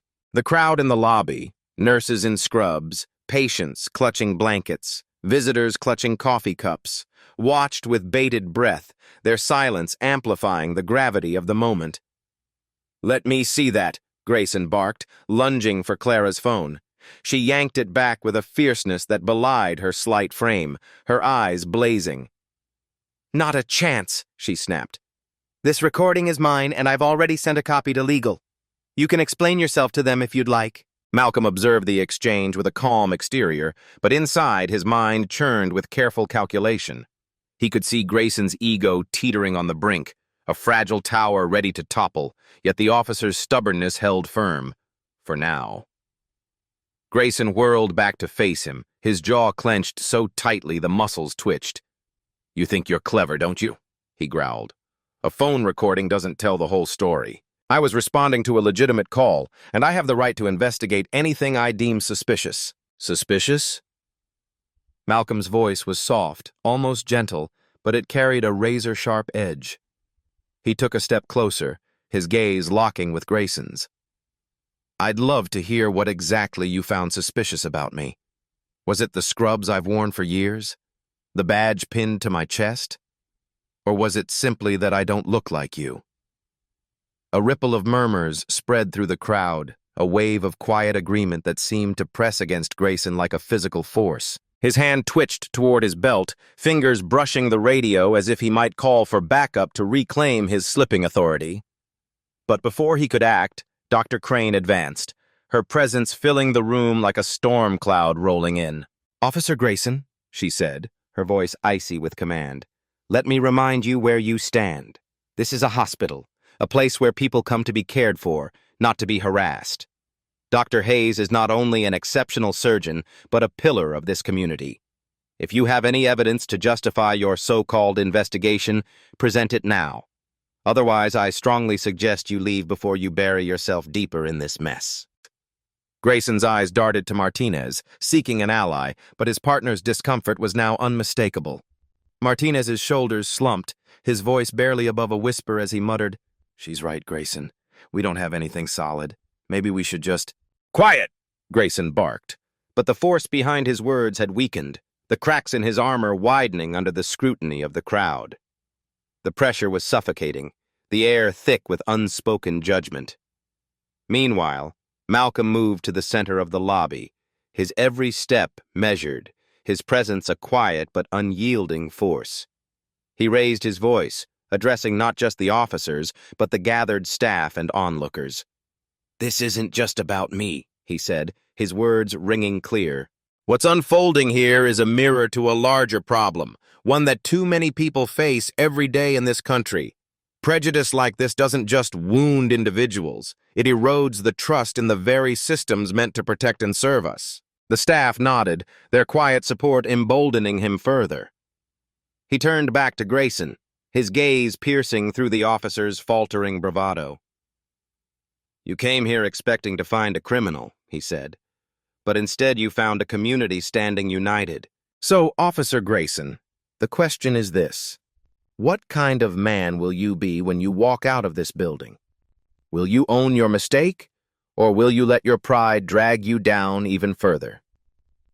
Grayson's face burned red with humiliation, but he remained silent, the weight of his actions beginning to settle into his bones. Martinez edged closer, his voice low but insistent. "Let's go, Grayson. This isn't worth it." Grayson hesitated, his hand still hovering near his radio, the crowd's collective gaze pinning him in place.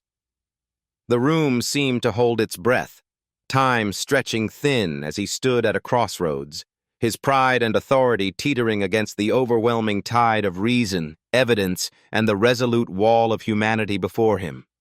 Every eye tracked his next move, every face silently demanding he choose wisely. Martinez leaned in again, his tone urgent. "Grayson, let it go. You're making it worse." Grayson's lips tightened into a thin, stubborn line, his fingers lingering near the radio as the murmurs of disapproval grew louder. Nurses whispered to one another, patients shifted in their seats, and the air buzzed with the unspoken verdict of the room. He wasn't in control anymore, a truth that dawned on him slowly, painfully. Malcolm stood just feet away, his calm unshaken, his eyes unwavering. That steadiness had been his shield throughout the ordeal, but now it became a weapon. He took another step toward Grayson, his voice steady but cutting. "Officer, the time for excuses is over. Everyone here has seen your actions for what they are. You came to intimidate someone who'd done nothing wrong, and when faced with the truth, you refused to listen. Now the entire hospital is watching. What happens next is up to you." Grayson's eyes flicked nervously to Clara, who still held her phone aloft, the recording feature a silent threat. "You don't have the whole story," he muttered, his defiance crumbling into desperation. "I was doing my job." Malcolm raised an eyebrow, his voice cool and precise. "Your job? Your job is to protect and serve, not to harass and profile. And just to be clear, you failed at both today." Dr. Crane stepped forward once more, her authoritative presence slicing through the lingering tension. "Officer Grayson," she said, her tone unyielding, "this hospital will not tolerate behavior that endangers the safety or well-being of our staff or patients. If you don't leave immediately, I will personally ensure this incident is reported to your superiors, complete with footage from our security cameras and statements from every witness here." The mention of cameras sent a jolt through Grayson. His gaze darted upward, suddenly aware of the small black domes dotting the ceiling, their red lights winking like silent sentinels. His bravado cracked further, his shoulders sagging under the weight of his misjudgment. Before Grayson could muster a response, Martinez took a decisive step forward. "She's right," he said, his voice louder now, resolute. "We're done here." He turned to Malcolm, meeting his gaze with a nod. "Dr. Hayes, I'm sorry for the misunderstanding." The sincerity in his tone caught Malcolm off guard, but he returned a small nod. "Acknowledging the mistake is a good first step," Malcolm replied, his voice measured. "I hope it's not the last." Grayson opened his mouth to protest, but Martinez shot him a look that silenced him, a warning wrapped in exasperation. "Let's go," Martinez said, his tone brooking no argument. Grayson hesitated, his eyes flickering between Malcolm, the crowd, and his partner. Finally, with a sneer he could barely contain, he turned on his heel and stormed toward the exit, his boots thudding against the floor. Martinez followed, casting one last apologetic glance at the staff before slipping through the sliding glass doors. As the doors hissed shut behind them, the tension in the room snapped like a taut string. A collective exhale swept through the crowd, followed by a smattering of applause that grew into a quiet roar. Clara lowered her phone, her shoulders easing as the adrenaline drained from her body. Dr. Crane adjusted her suit jacket, her stern expression softening just enough to reveal a flicker of pride. Malcolm stood amidst the dissipating chaos, his calm exterior masking the storm of emotions within, relief, resolve, and a renewed sense of purpose. The encounter had been more than a personal victory. It was a stark lesson in justice and the consequences of unchecked power. Grayson's fall from authority wasn't just his own undoing, it was a mirror held up to a system too often warped by prejudice. For Malcolm, it deepened his conviction that standing firm could ripple beyond the moment, inspiring others to demand accountability. For Martinez, it was a quiet awakening, a seed of doubt about the path he'd followed so blindly. And for the hospital community, it was a reminder that unity could turn the tide against injustice, leaving a legacy of strength in the face of adversity. As the heavy doors swung shut behind the departing officers, Dr. Malcolm Hayes turned to face the crowd that had gathered in the hospital lobby. The air, once thick with tension, seemed to lighten, yet an electric current of unity and determination lingered among the staff. Malcolm, a figure of unwavering calm amidst the storm, raised a hand, his steady gesture silencing the low hum of whispers that rippled through the group. "Thank you," he said, his voice cutting through the space with clarity and a resonance that carried weight beyond the moment. "Not just for standing by my side today, but for standing up against something far greater than what we faced here. This wasn't about me alone, it was about all of us, about the kind of world we want to build." Clara, still trembling from the ordeal, stood a few steps away, her hands clasped tightly together as if to steady herself. Her wide eyes betrayed the storm of guilt and fear churning within her. "I'm so sorry, Dr. Hayes," she said, her voice breaking slightly. "I should have called for help sooner. I froze. I didn't know what to do." Malcolm turned to her, his warm brown eyes softening with a kindness that felt like a lifeline. He offered her a smile, gentle yet firm, the kind that could anchor someone lost in their own doubts. "Clara, you did exactly what you needed to. You held your ground when it mattered most. That took guts, more than you realize. Don't ever apologize for being brave." From the edge of the group, Dr. Elizabeth Crane stepped forward, her presence commanding attention without effort. Her sharp, piercing gaze swept over the staff like a hawk assessing its territory, missing nothing. She adjusted her glasses, a habitual tick that hinted at the gears turning in her mind. "What happened today wasn't just an attack on Dr. Hayes," she said, her tone crisp and resolute. "It was a test for all of us, a challenge to how we confront injustice when it barges through our doors, uninvited and ugly. Today, we showed this hospital isn't just a place of medicine. It's a sanctuary where we protect each other, where we refuse to let wrongdoing slide." The staff nodded, a quiet ripple of agreement spreading through them, their faces a mix of exhaustion and newfound pride. But Malcolm wasn't ready to let the moment fade into mere sentiment. He straightened, his broad shoulders squaring as he spoke again, his voice now laced with a thoughtful intensity that demanded attention. What we went through here, it's a symptom of something much bigger, he said, pausing to let the words settle. This wasn't the first time I've been singled out, judged before I even opened my mouth, and I'd be fooling myself if I thought it'd be the last. But every time it happens, we're handed a choice. Do we shrug it off, let it fester in silence, or do we seize it as a chance to push for something better? To demand justice, not just for me, but for everyone who's ever felt that same weight? Clara, bolstered by his words, felt a flicker of courage ignite within her. She raised her hand slightly, her fingers trembling but her voice steadier now. What can we do, Dr. Hayes? I mean, beyond what we just did, what's the next step? Malcolm met her gaze, his expression shifting into one of quiet resolve. A man who'd spent years wrestling with these questions and had found answers worth sharing. We start by laying it all out, he said. We document every second of what happened. The recording, the security footage, every word spoken by every witness. We package it up and send it where it'll make noise. The police department, the media if we have to. Accountability isn't just about punishment. It's about shining a light so bright that no one can hide from the truth. Dr. Crane nodded, her lips pressing into a thin line of determination. I'll take this to the hospital's legal team, she said, already mentally drafting the steps ahead. We'll file a formal complaint with the department, make sure they can't sweep this under the rug. But we can't stop there. We need to look at ourselves too. Use this as a wake-up call. Let's double down on training, revisit our policies, make damn sure every single person in this building feels safe, valued, and heard.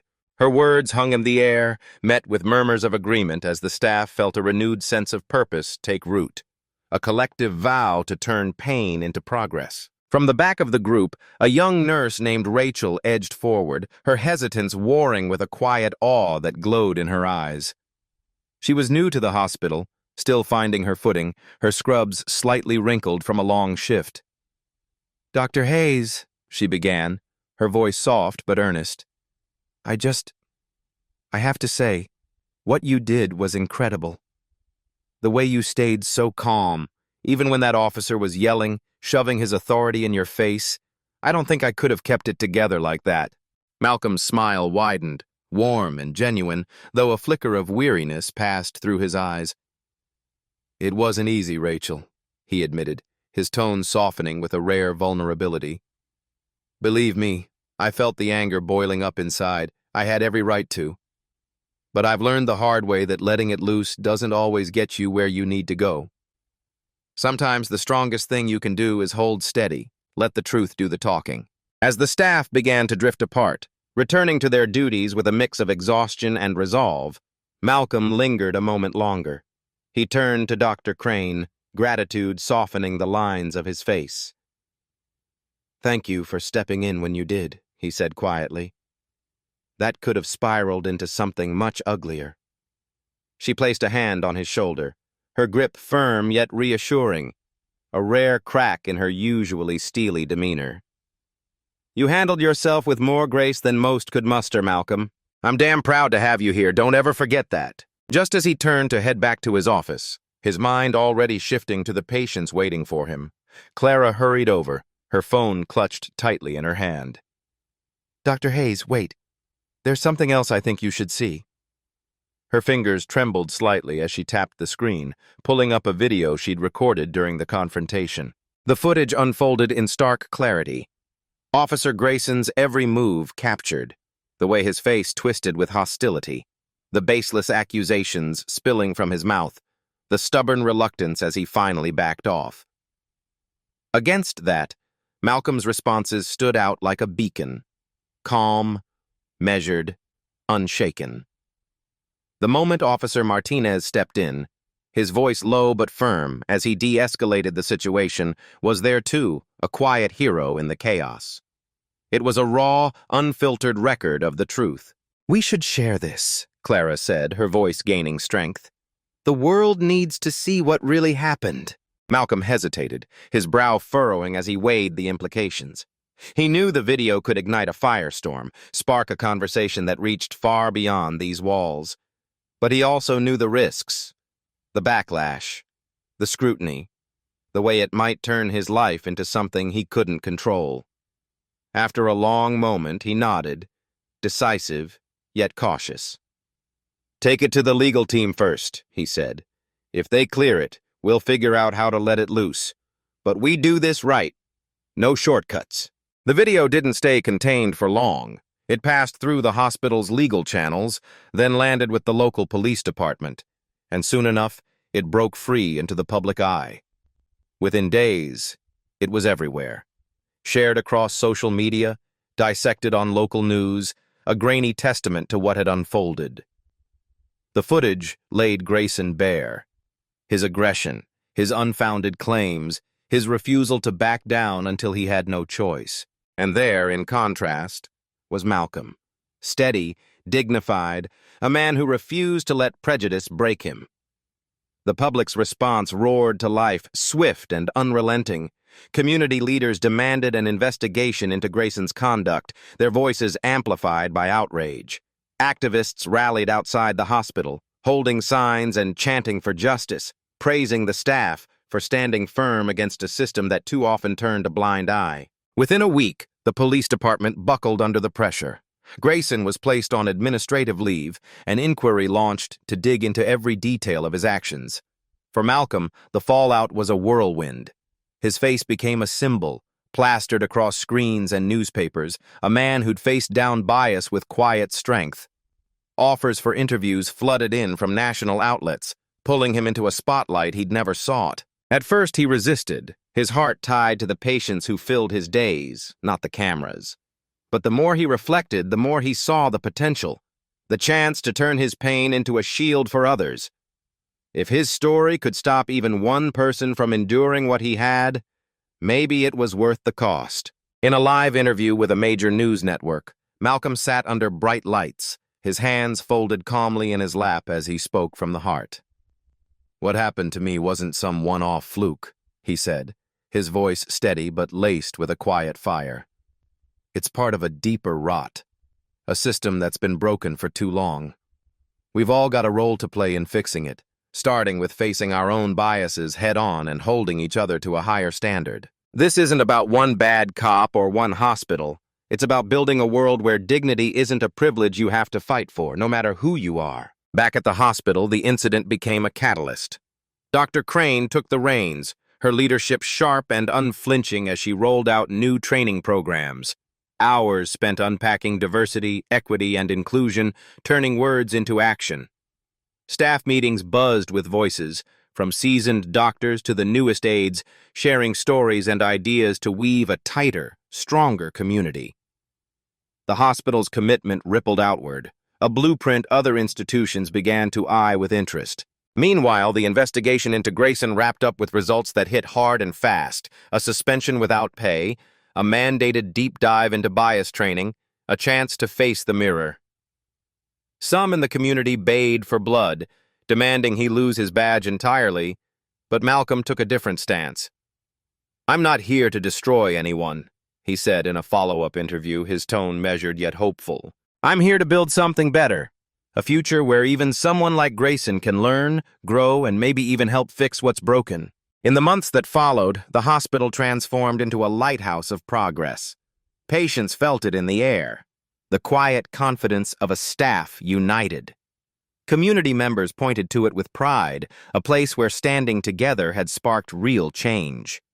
For Malcolm, life settled back into its familiar cadence, the steady rhythm of surgeries, the soft murmur of consultations, the late-night coffee that kept him going. But he carried the memory close, a quiet fire that fueled him. One day, as he crossed the lobby where it had all gone down, he paused. The space hummed with life. Doctors rushing, patients healing, hope threading through it all. He smiled to himself, a small private thing, knowing that in some way, this corner of the world was brighter because of what they'd faced, and what they'd chosen to do about it. Justice, he realized, wasn't just a punishment dealt out. It was a lesson carved into the bones of a place, a warning to those who'd wield power carelessly, and a promise to those who'd fight to keep it fair.